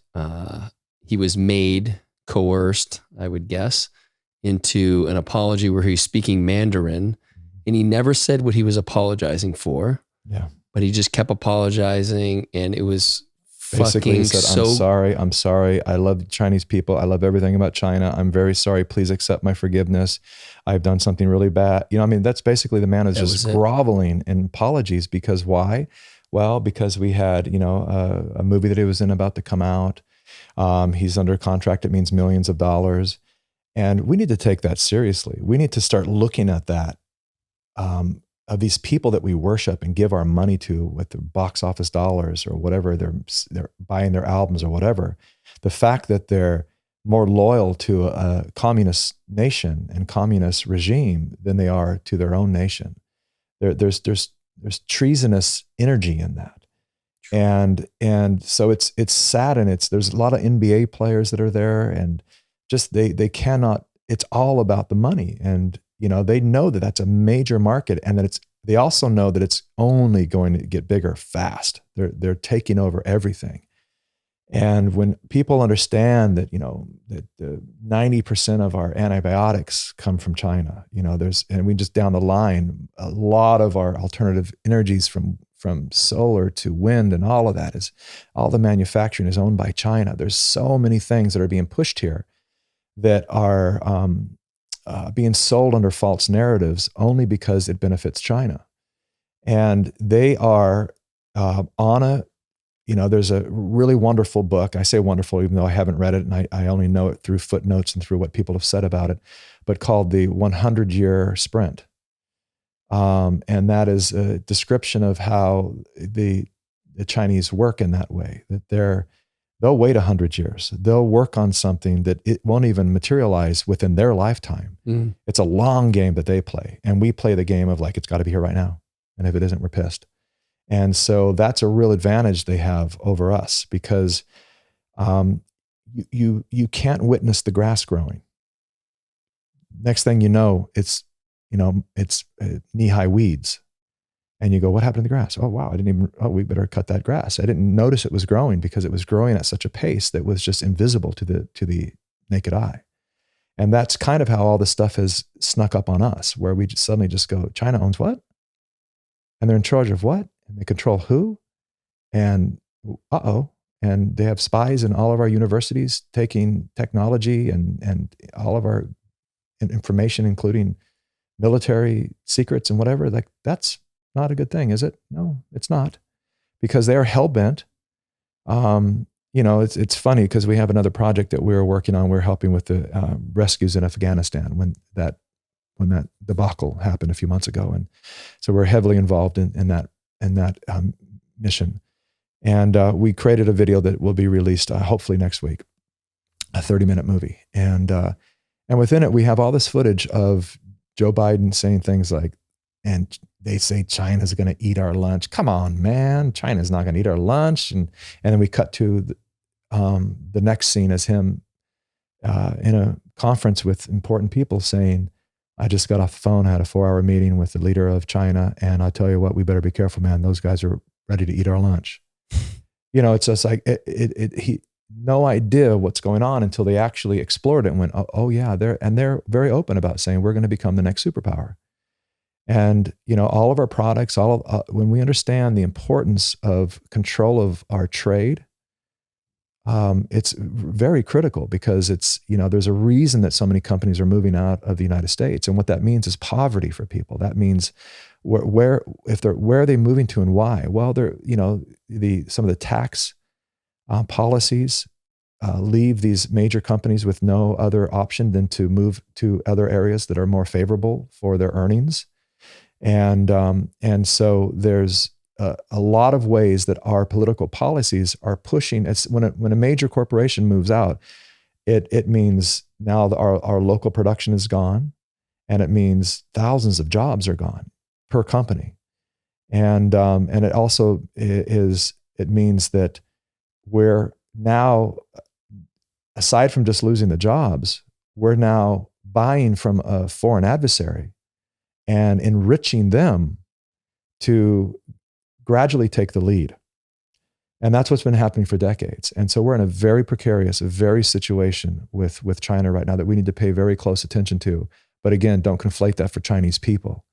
I've interviewed a lot of Chinese people, and some of them are here and some of them are abroad, that are very clear in saying, they all say the exact same thing. You guys need to wake up.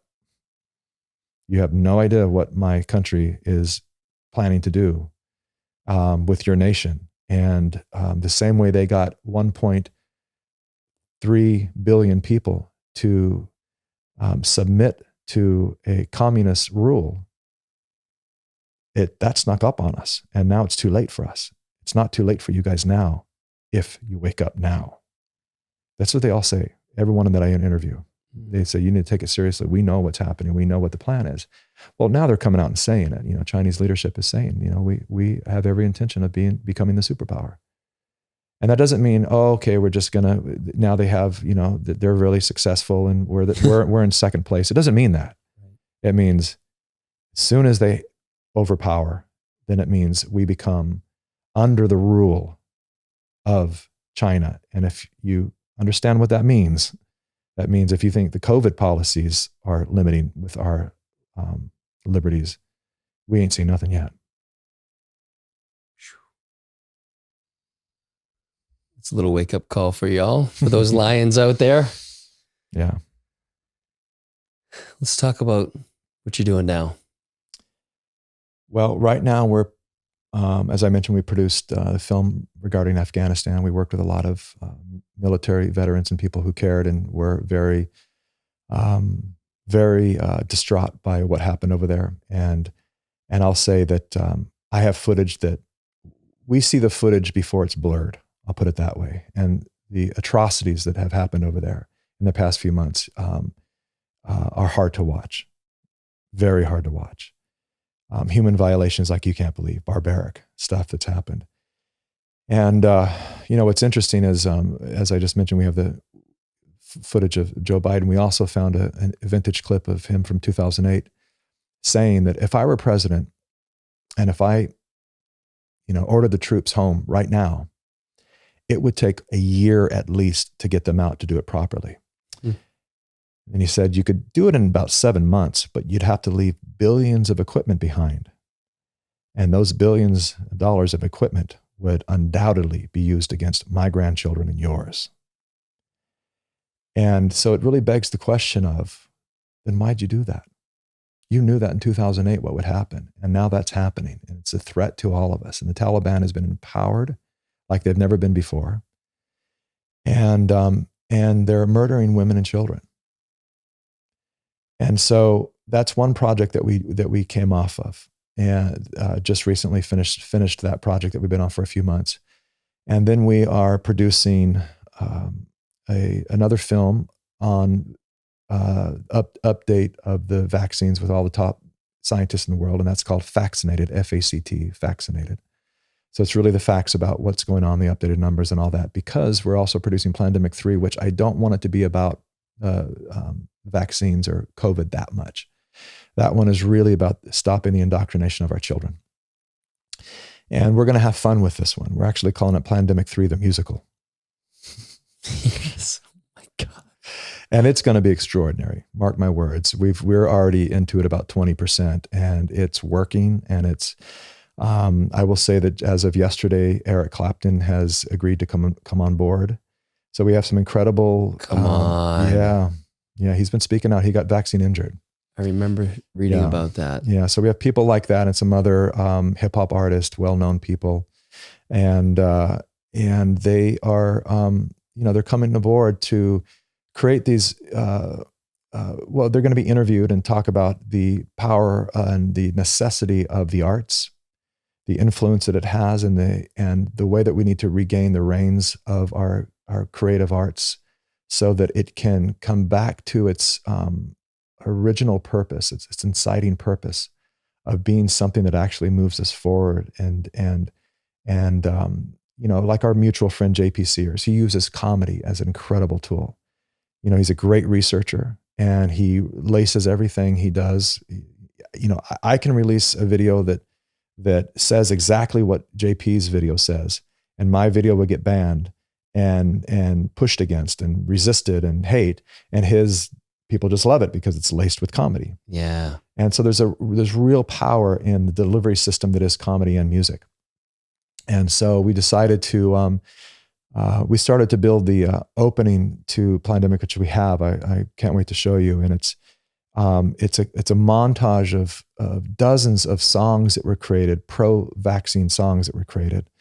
And it's bizarre because you see all the tactics that they're using. I mean, literally using the needle as a phallic symbol of like, how big my inoculation is and how it's going to feel when I stick it in you. And just like really like wild, crude ways that they're appealing to like, vax that thing up. And if, we want to get sticky and hot, go get the shot, like all these ways are trying to tap into people's desire for pleasure and sex and food and money and to lure people to getting the shot.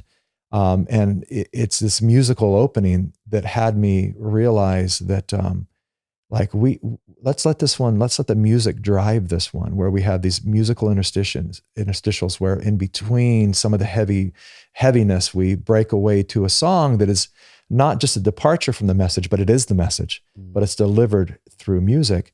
And then we're going to have I'm giving it away now, but it's fine. We're going to have a big Bollywood style finale in the movie that is going to be epic, and JP Sears is part of it, and some other amazing people. Part of us, we want to push the boundaries and do something experimental, but also very grounded. It's, still 70% documentary. Yeah. But also to really push those boundaries and show people that we're creating something as absurd as our current reality. And so, it's like, why should there be limits on our way of expressing when there is none out there? People can, Krispy Kreme donuts. I just did an interview the other day with a woman from, where was she from? Not Haiti or someplace like that. She's a really beautiful woman out of Canada. And she was telling me about this whole program where they were in this particular territory where prostitution is legal, and that they've promised a woman of the night for anyone who gets vaccinated. And for some reason, that's as young as 12 years old. You can be a 12-year-old boy and get a prostitute if you go out and get your shot. And so I'll tell you more about that later. I have more detail on that coming in right now. We're in the middle of researching it, but it's real. And so you see people coming across the border being offered $100 or whatever, which is a lot of money, and for people that are escaping those situations, and kids that are being incentivized with $100 and they don't have to have consent from their parents, underage children. And when you look at all that, it's as absurd as that. We just thought, well, let's let our film really illustrate just how absurd this whole thing has gotten. And let's mix in some comedy and some music and make it fun. But at the same time, it will also drive home very critical points about just about every major headline organization or cause that the media is supporting right now is a sham.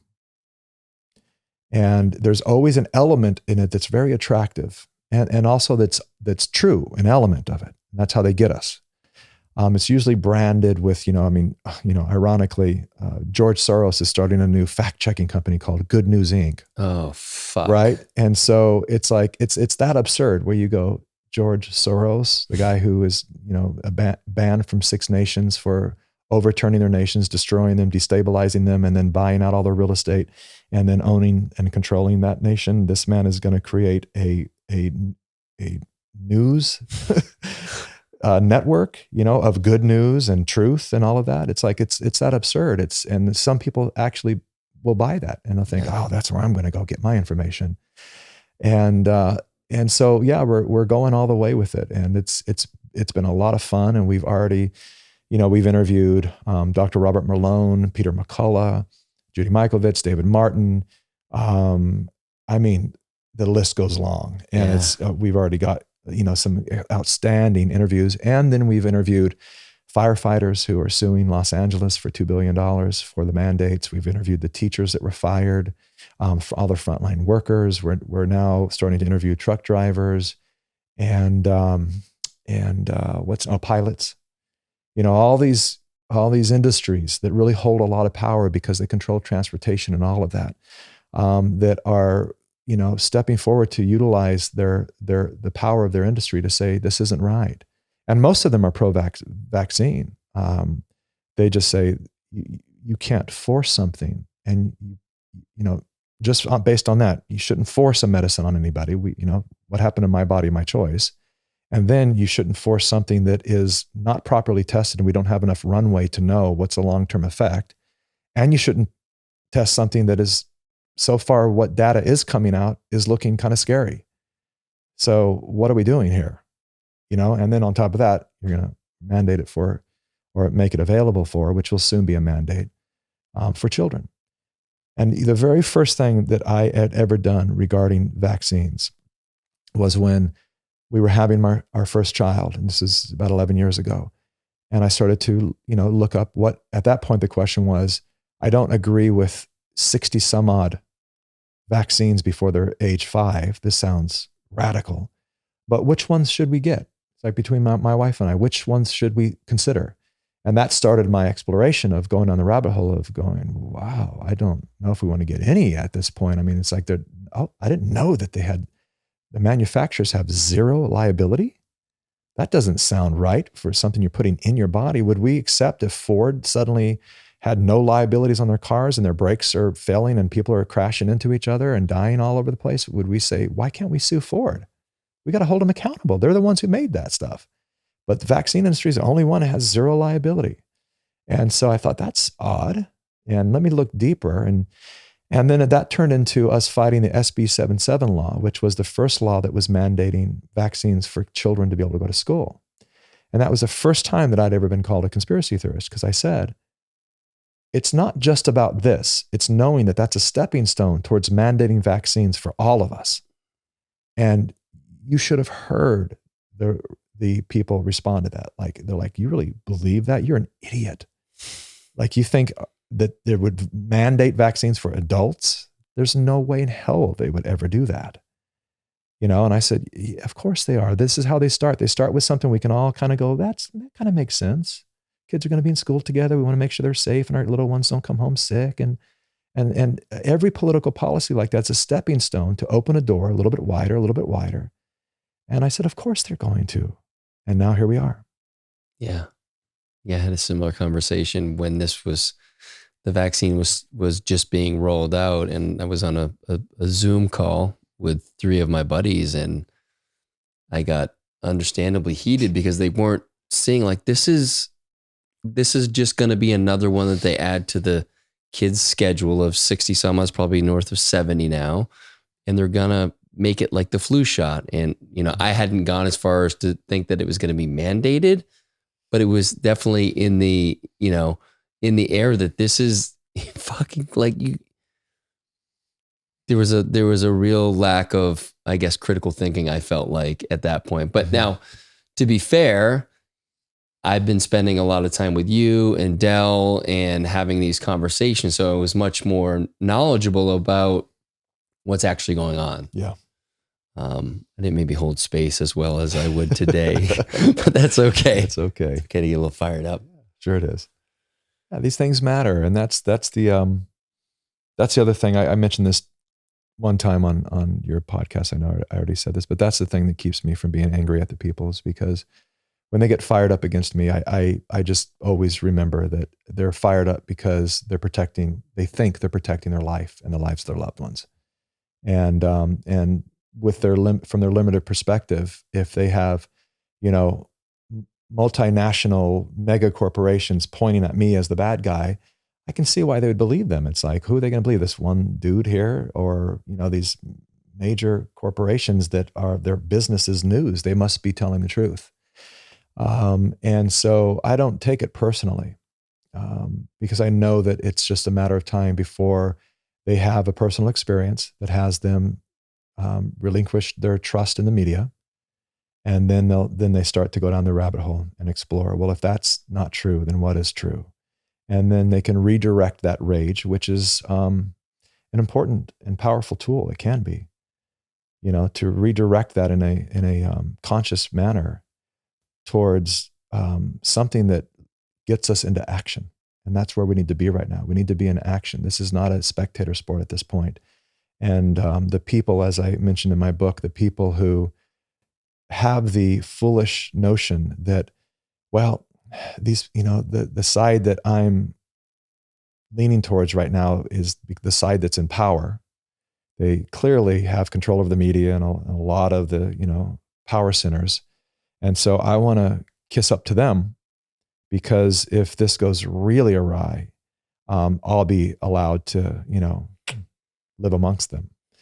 And it's the foolish mistake that has been made throughout history, any time that anything like this is unfolded. They call them useful idiots, and they're useful until they're not. And then they're usually the first ones that are punished in some way. And so, as you said, and why I included that in my book, when you said, if this can happen to me, none of us are safe. In that sense, none of us are safe. And so then what do we stand upon? And for me, it's really simple. We stand upon what's real and what's true. I don't think twice these days about who's going to be offended and how is this going to affect my business, and how I'll speak at, faith-based mega churches, which is, something I never imagined myself doing. But that's one of the last few forums left for me at this point, where I'm reaching enough people and they keep inviting me out. But I'll also call them out on stuff. I'll say, you all talk about the hypocrisy of the left and whatever. Where are you, hypocrite? Let's talk about that, because you talk about freedom, but I also hear you, there's a lot of talk about freedom as long as you're not one of them, or you don't support that lifestyle, or as long as you're not gay, or whatever. It's like, you got to look at that, because for me, freedom is freedom as long as you're not hurting anyone or anything. You choose your life. I don't have any right to judge another person for choosing how they want to express their limited period of time of being on this planet. That's not my job.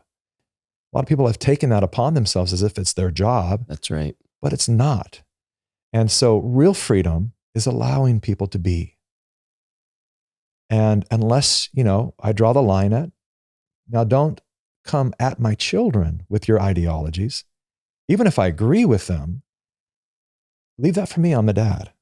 I'm their dad. And so we have a very particular way of raising our children. And so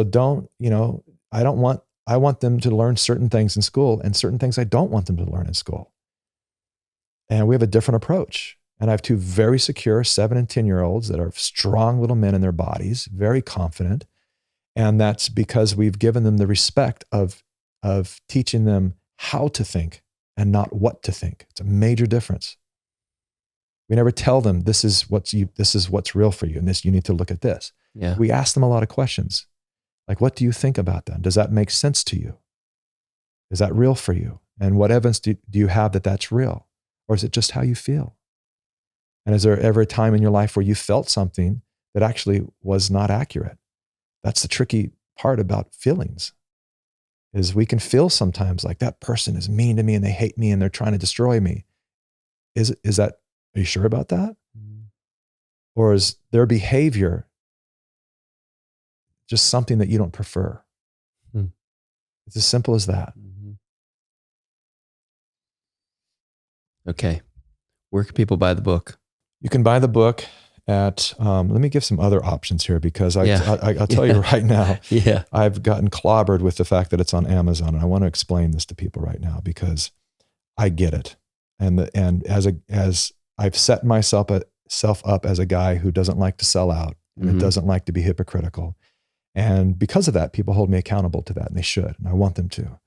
And it took me a while to surrender to the necessity of selling my book on Amazon.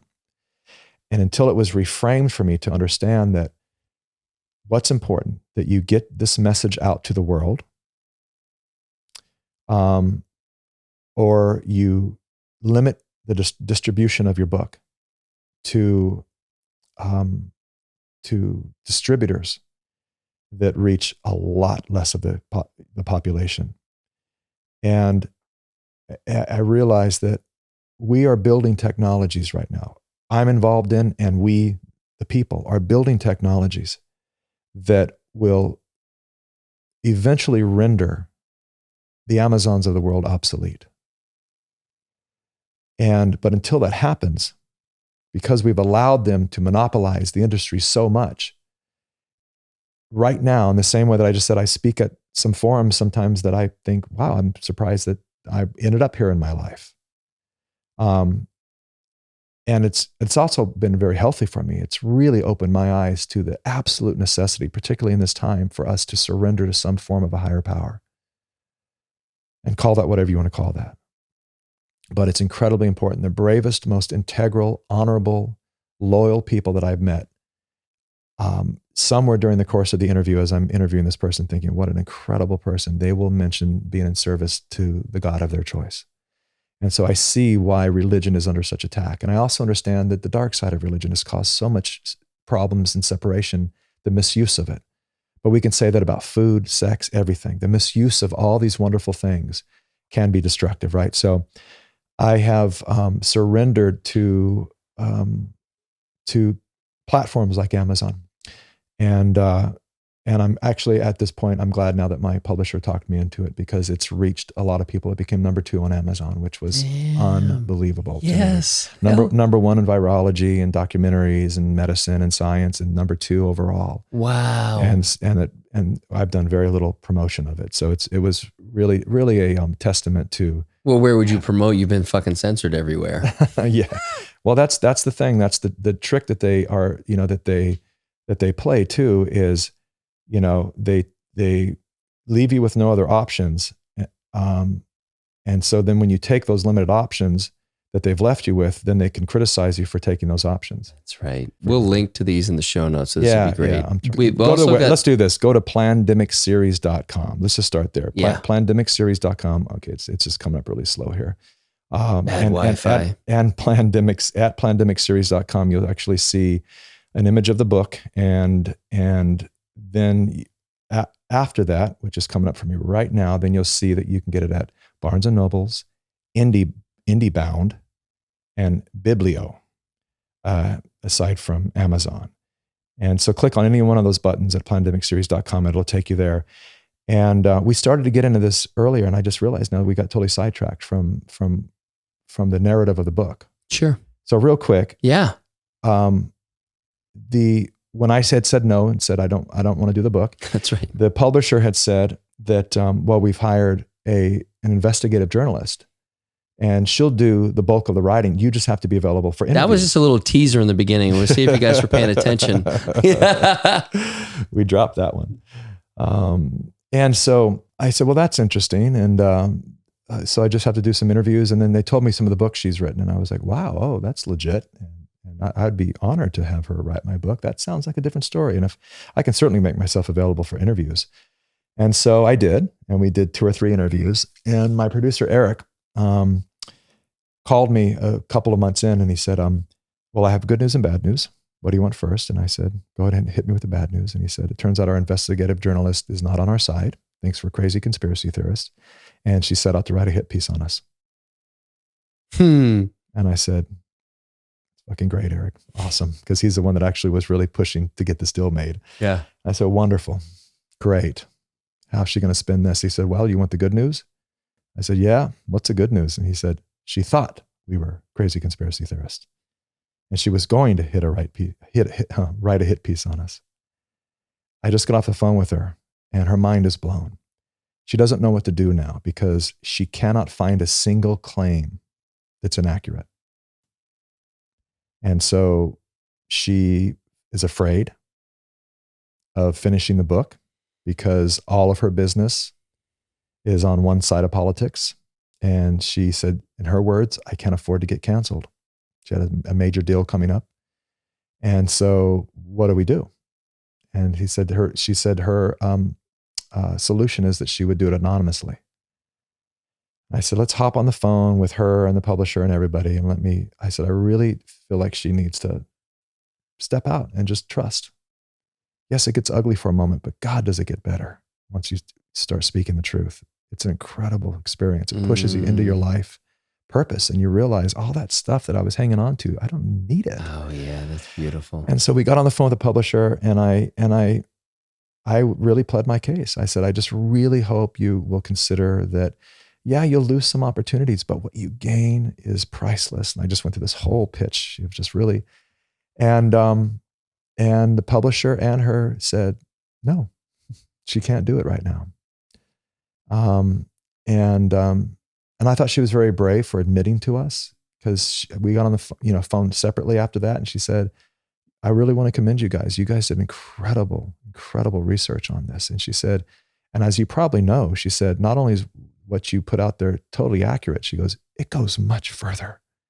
And I said, oh, we know. We were very careful of not saying too much too fast, because we only have to, the listening we're speaking into, what are they ready for?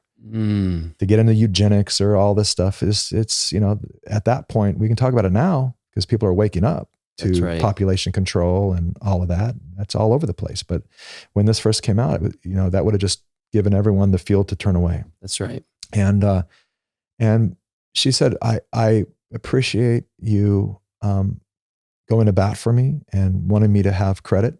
But at this point, I think it might be better if we write the book together. And then you can just put your name on it as a co-author. Or she didn't say that. I said that. I said, well, then I'm not going to take credit for your work. She goes, no, I'll just be anonymous. And I said, well, then I guess I'll be your co-author. Sure. And so that we spent the next several months going really deep and writing this book with the intention to help people heal. It's not just more COVID information. It's not just more information out of the movies. There is some new mind-blowing information to really help. I wrote it from the perspective of knowing that family is really important to me. And I'm just brokenhearted to see so many families splintered by this damn situation. I wrote it, and it's small. It's only 194 pages. And I wrote it with the perspective of helping people give it to their family members to say, there's nothing bombastic in it. And everything's backed up with, we make a claim and here's the study and so it's all right there, but it's really about rehumanizing. I have an 11-page intro in there about my life and what drives me to do this work. So people can understand I'm a human. I'm not just some guy trying to capitalize on this. Matter of fact, I've turned down millions of dollars, as I've mentioned on your podcast before, for this project. I've refused to even to the point of where we have a high request now from other nations that still use DVDs, that want us to print and sell DVDs. And I said, no, I can't. I can give you the file so you can go print a DVD on your own, but I can't do anything that generates $1 from this movie. Yeah. I'm holding that forever. That'll be just, and then I have people reach out every single day saying, can we have your permission to show this movie?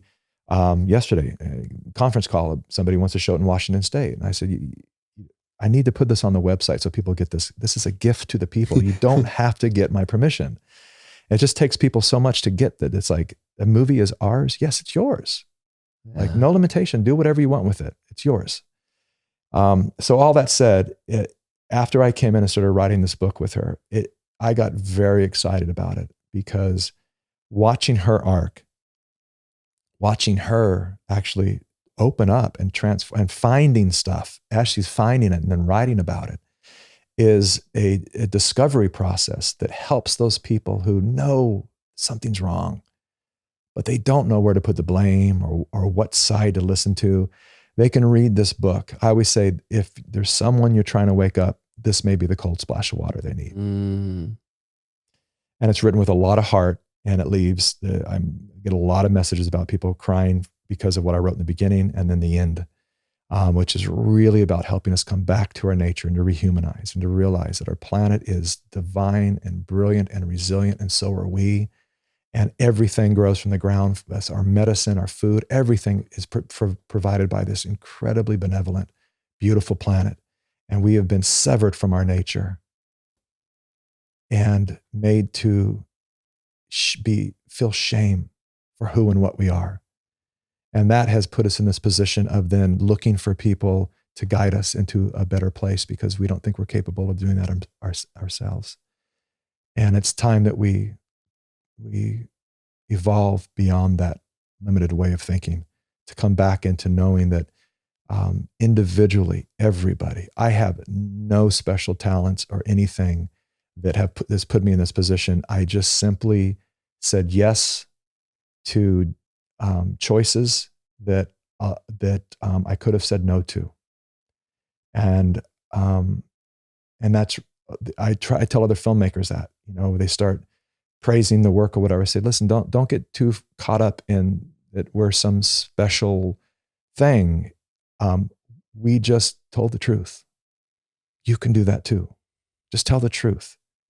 And when people come at you, you know, remember why they're coming at you, because they love their life and they've been told that any talk like that is a threat, and they're just trying to defend their life. So see the beauty in that.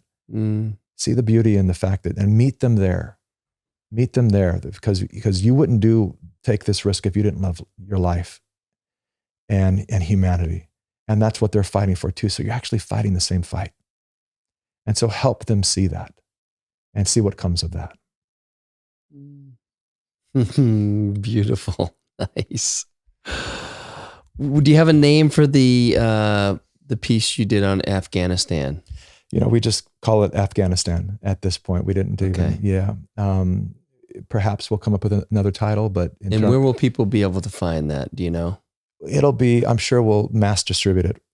There was a little bit of, it's been done for a couple of months now, but there was some hold up with, I did this with the journalist Lara Logan, and there was some hold up. They had to set up the proper entity, nonprofit, so they could, there's a lot of political powers trying to restrict people from doing these rescues.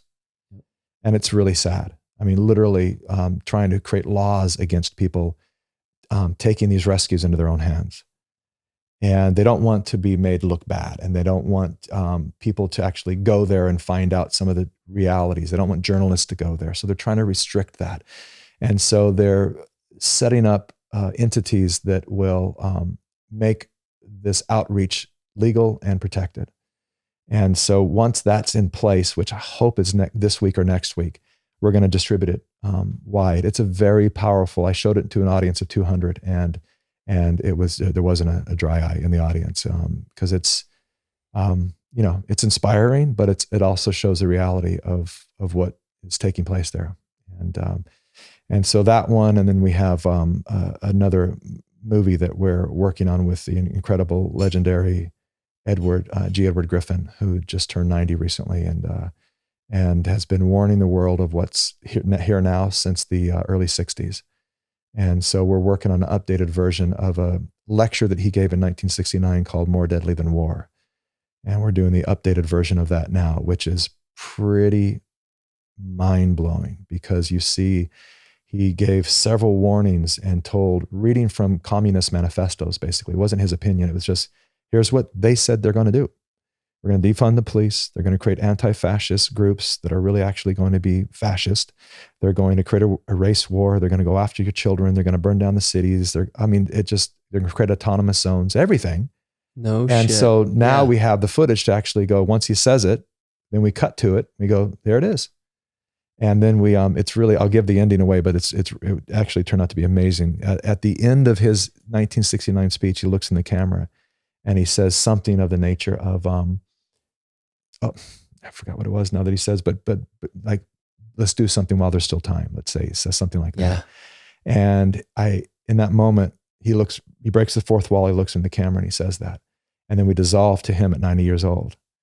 And he finishes that last statement. And then I say, that was over 50 years ago. How do you feel about the situation now? And then we do an interview. And I'll just say that he's still very optimistic. He is certain that we are going to see victory, but we need to come together now to make that so, and to realize that we're being distracted by all of these social hot button subjects that are keeping us just fighting and nitpicking at each other. We need to look past all that and realize it's all a magic trick. Yeah, even the political parties, it's a fucking magic trick. It's all a magic trick. And if you just understand magic, if you just understand that The hand with the smoke and the flowers and the bunny and all of that is the hand they want you to watch, while the other hand is setting up the cards or hiding the ball under the cups or whatever it is, right? It's sleight of hand. And that's exactly how politics and the media works. It's like, look over here, look what just happened. Look. Don't look over there though. And if you do, which is what I did, that's right, then you get demonized, so that they say, that they set this in the public sphere. They say, in the consciousness of the people, don't do what that guy did.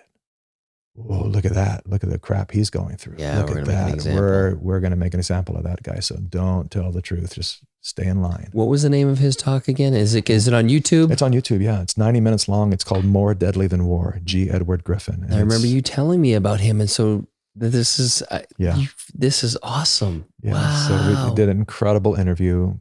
He came in, we've become very good friends in the last couple of years, and it was really great to have him at the house for a couple of days. And he's just an incredible man, 90 years old, and he is so vibrant and so sharp, and just is a wealth. He wrote the book Creature from Jekyll Island about the Federal Reserve years ago. I think he wrote that in the 80s, and warning everybody what's happening with our finances and what the Federal Reserve is really about. And so he's well known for that book, and many other things that he does. He's really quite an extraordinary man.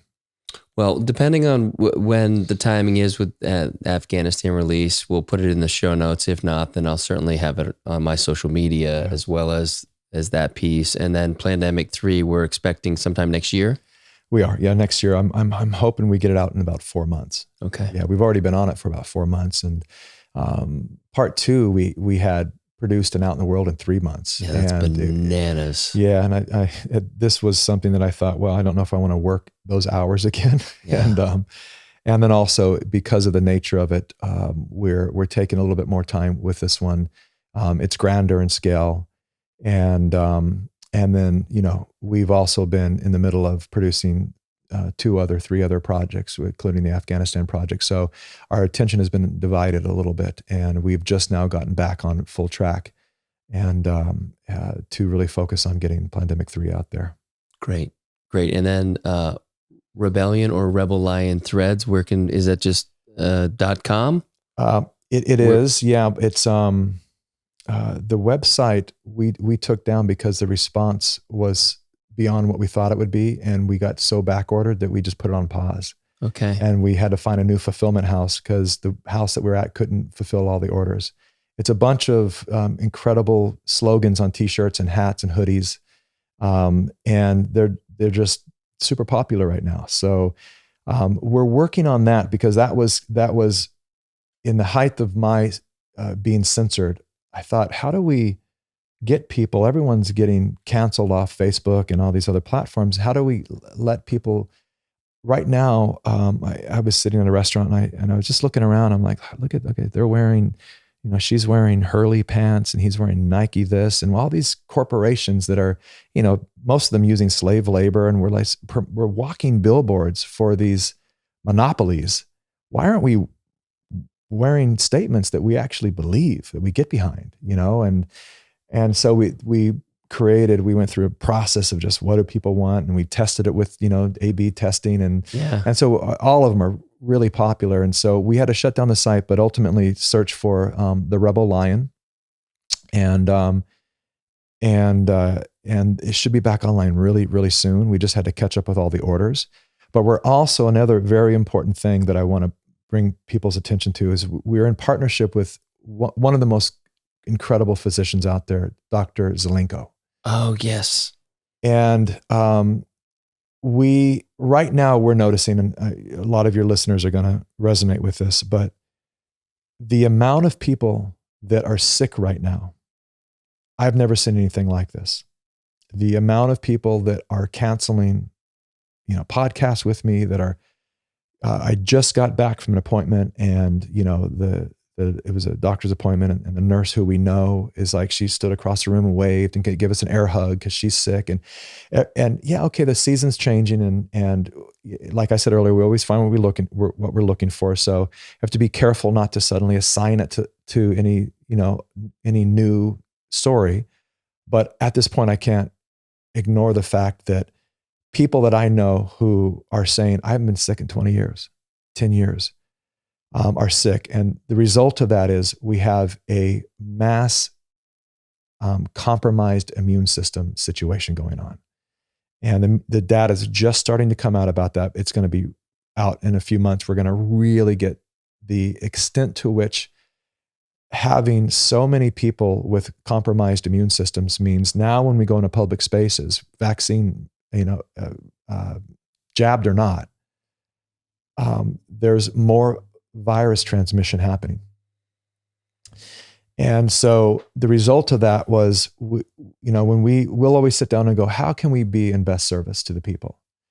What do we do? How do we boost people's immune systems? Because there's very few people talking about natural immunity, and the Israel study showed, with a population that's 85+% vaccinated, double vaccinated, ultimately what that study showed with 2 million some odd people was that natural immunity is at least 13% more effective in protecting us from COVID than the vaccines. Now, some people will deny this and go back and forth. Well, they don't want us to talk about natural immunity, because once we start understanding the power of our natural immunity, then we understand that very few of these medicines we actually need, and it'd actually be better just to catch the virus, to create the antibodies in us, to spread it around like the Amish.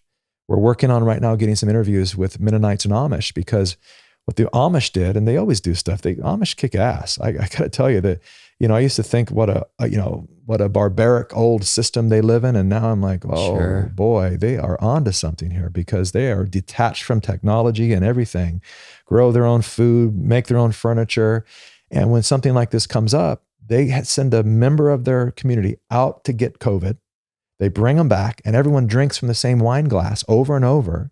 They all catch COVID. They stay in bed for 2 or 3 days, maybe a week, and then they go back to work. And they have real herd immunity as a result of that. Shit. Oh yeah. And so, we need to start looking at these things. They even say, incredible journalist named Cheryl Atkinson did a whole COVID interview special on the Amish, and when she said something to one of the members of the community about getting tested, he was like, "Why would we get tested? We know when we're sick.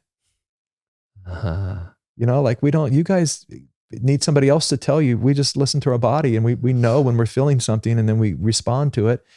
And they've always done this, and I would say that their way of doing it is like we used to do with chickenpox, right? That people would get together and have a chickenpox party.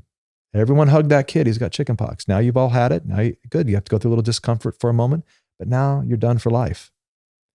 And that's what nature has intended for us.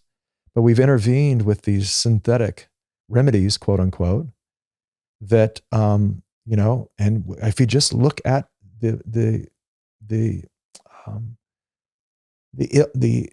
ailments that have increased decade after decade. When you look at how many people had allergies, food allergies in 1970, how many have them now? Everything's on an incline, rapid incline, and then you go to the Amish community, the communities that don't play the same vaccine game or, Western medical game, and their stuff remains flatlined the same. And you would think that we would look at that as a study, as a really important study, and emulate it to some degree, to say that works. Why don't we do what works? It's real simple. But we don't, because Big Pharma owns everything, and they want compromised immune systems, because what happens? You are a customer of life now. Now you're going to go out and buy allergy medicines. Every season you're going to get flu shots, maybe 2, maybe 3. Now there's going to be seasonal every 6 months COVID boosters. Watch. Yep. And so, how many medicines can we put on our body annually until we finally understand that there's a collateral damage happening? And we're not meant to be this fragile. We're not meant to be sick all the time. We're meant to actually survive our changing seasons, our air, our water. We're meant to actually be able to withstand our toxic environment better than we are right now. That's right. We're resilient, incredibly resilient, but not if we keep toying with our natural immune system. Well, and then I noticed on the email, by the way, how do people sign up for your email? Is that just at Plandemic series? That's everything's at plandemicseries.com, and it just says, I think it says contact or stay in touch or something like that. So you were talking about Dr. Zelenko's formula. Yes, Dr. Zelenko's formula. Thank you so much. What a great host. Buddy. So we did long story short, we did a deal with Dr. Zelenko because he has a formula. Now, this is a man who came out, he was upstate New York, and he was treating COVID patients, thousands of them. And he was, at the time, he had a whole protocol which included hydroxychloroquine. I tried and true, despite what they've said about it. Just so people understand too, when the government, FDA, whoever decides that ivermectin, hydroxychloroquine are not able to curb, the COVID-19. If there was a viable solution, there would be no opportunity for the emergency use authorization, right? Yes, so it's a really big part of it. See, so inciting a emergency use authorization act then allows them to override existing laws and policies. See, we vote for things, and those things give us human rights, human liberties, constitutional rights.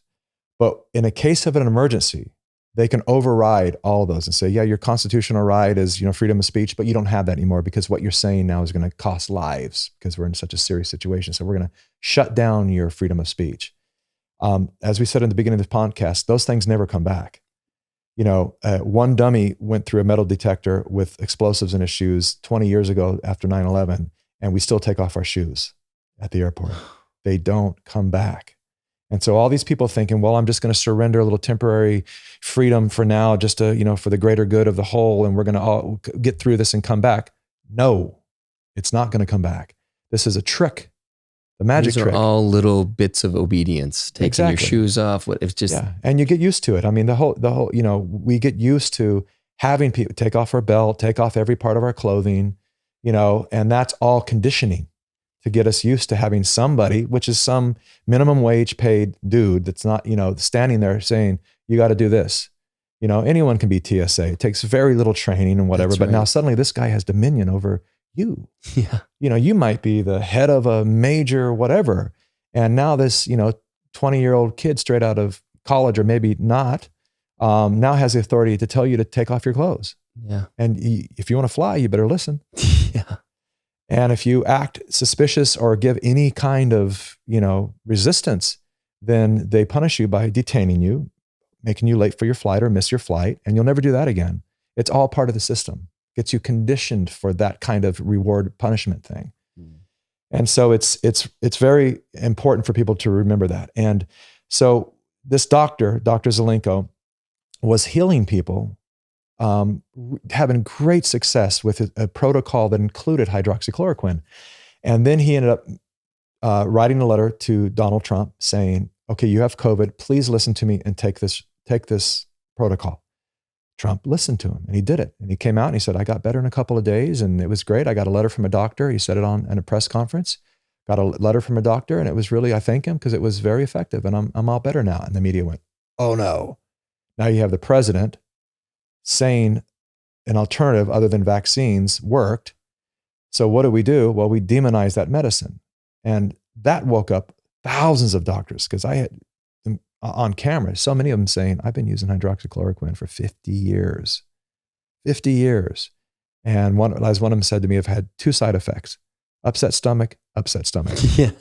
So you can't tell me it's anecdotal or it doesn't work or it's whatever. It can be very effective. We're not saying it's the end all, it's the cure or anything bombastic like that. We're just saying it's very effective and we should keep it available for people because it's working. Again, why don't we just do what works? And so they stopped the ability for this doctor to use hydroxychloroquine. And so he then went to the NIH website. He started looking for how do I get around this? Because I want to save lives. And he was giving the stuff away for free. It was just a recipe. He wasn't making any money on it at all. Here is the free protocol. He was giving out to the world. And then he had great success in Brazil. They called him the Messiah of Brazil because they started using it widespread and everyone was getting better. And so but then he said, okay, I can't use it in my own country.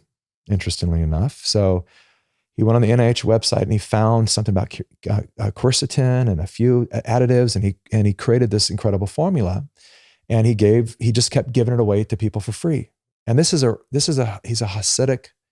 I'll tell you, out of all the doctors I've interviewed, which now were 100 or so, he's one of my absolute favorites. He has 8 children, and this man is so humble. And one of the reasons is this: he is dealing with the deadliest form of cancer right now. 10 people a year get it, and it's all found in autopsy. And he's been living with it for 3 years. He's in major treatments of it, and he knows that he could die anytime. Fuck. And so he explained to me on camera, he said, when you're in this stage, fame, money, popularity, none of this stuff matters. He said, I want to do whatever I can with the time I have left. He still thinks he's going to beat it. If he does, he'll be the only one who beat it. It's serious. It's really serious. And he said, but I'm, being a father of 8 children and all of that, I can't stop. Even if they put me in prison, I can't stop because I know this will help people. He really comes from that beautiful, beautiful, pure space. And so he started sharing this free protocol with the world. And then people started reaching out to him saying, is there any way that you could, I don't have the ability, my pharmacy doesn't have this one ingredient. I'm having trouble finding this one, or they won't sell it to me here now. Can you put it together and then I'll pay you to put this formula together for me? Because we want to keep our family healthy. And so he put the formula together, and he had so much of a demand on it that he named it Z-Stack. And so then we came aboard and we said, listen, we have a sizable platform. And if this is going to keep people healthy, particularly through what they're saying is going to be a dark winter, and it's already showing up that way, then we want to be involved in this because we want to help people build their natural immunity. So on the website, plandemicseries.com, you'll see a picture of Dr. Zelenko and a button that you can learn more about Z-Stack. The formula is on there for free, so you can just go get it yourself. He absolutely doesn't care if it's purchased from him or it's all available. All the stuff on there is available over the counter. You don't need a prescription for it. And it's very effective. I'm on it today. I actually take it every day just as a precaution. Perfect. And it's got vitamin D, vitamin C, quercetin, and so it's packed with some really, really healthy stuff. And so we made that available on our website for people. And I say stock up on it. And we're actually working right now on a gummy version with Dr. Zelenko for children, so they can also keep this in their system and continue to strengthen their natural immune system. Because when we do that, we won't need these synthetic remedies. Awesome. Perfect. Yeah. Thanks for sharing that. Sure. And I bought some, and I actually haven't used it yet. So I'm going to start today. There you go. Yeah. Just take 1 or 2 a day. One is fine just as a prophylactic. But if you get sick, go a little bit more with that. And then I will say, the people I know who have gotten really sick, and I know 3 this month, they resorted to ivermectin. Mm-hmm. And my sister-in-law, who was very sick, was the only one that didn't recover within 48 hours. She took about 5 days, 5 or 6 days. And that was the first one I've seen not just go, shit, I took it yesterday.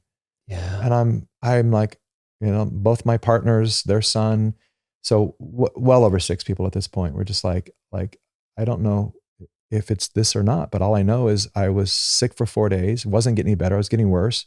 I took this, and 48 hours later, I was like, oh shit, I feel a little fatigued, but I'm fine. Perfect. And so it's a powerful medicine for people to take very seriously. Well, I have some in my medicine cabinet. Good for you. Yes. So do I. Yes. Anything else to share? I mean, I think we covered where people basically Plandemic series is the best place to find all this stuff. Plandemicseries.com. It's pretty much all of it's on there. And then our newsletter, if you sign up for our newsletter, which is the whatever the heck that button is called, Stay Contacted or something like that. That's where we announce everything first. And Perfect. So we'll be sharing, actually, I think next week we're going to share the teaser for Plandemic 3 and make that official announcement that's in full swing production right now. Awesome. Thanks for being here, man. It's always a pleasure, Cal. Thank you so much for your courage. And I know that you've gotten some flack in the past for having me on, and hopefully those people will reach out to you pretty soon. And also thank you, because it's you didn't have to take the risk that you took, and I appreciate it, and a lot of people appreciate it. And as we like to say, history will remember. That's right. Thank you, Love brother. you, brother. I love you too.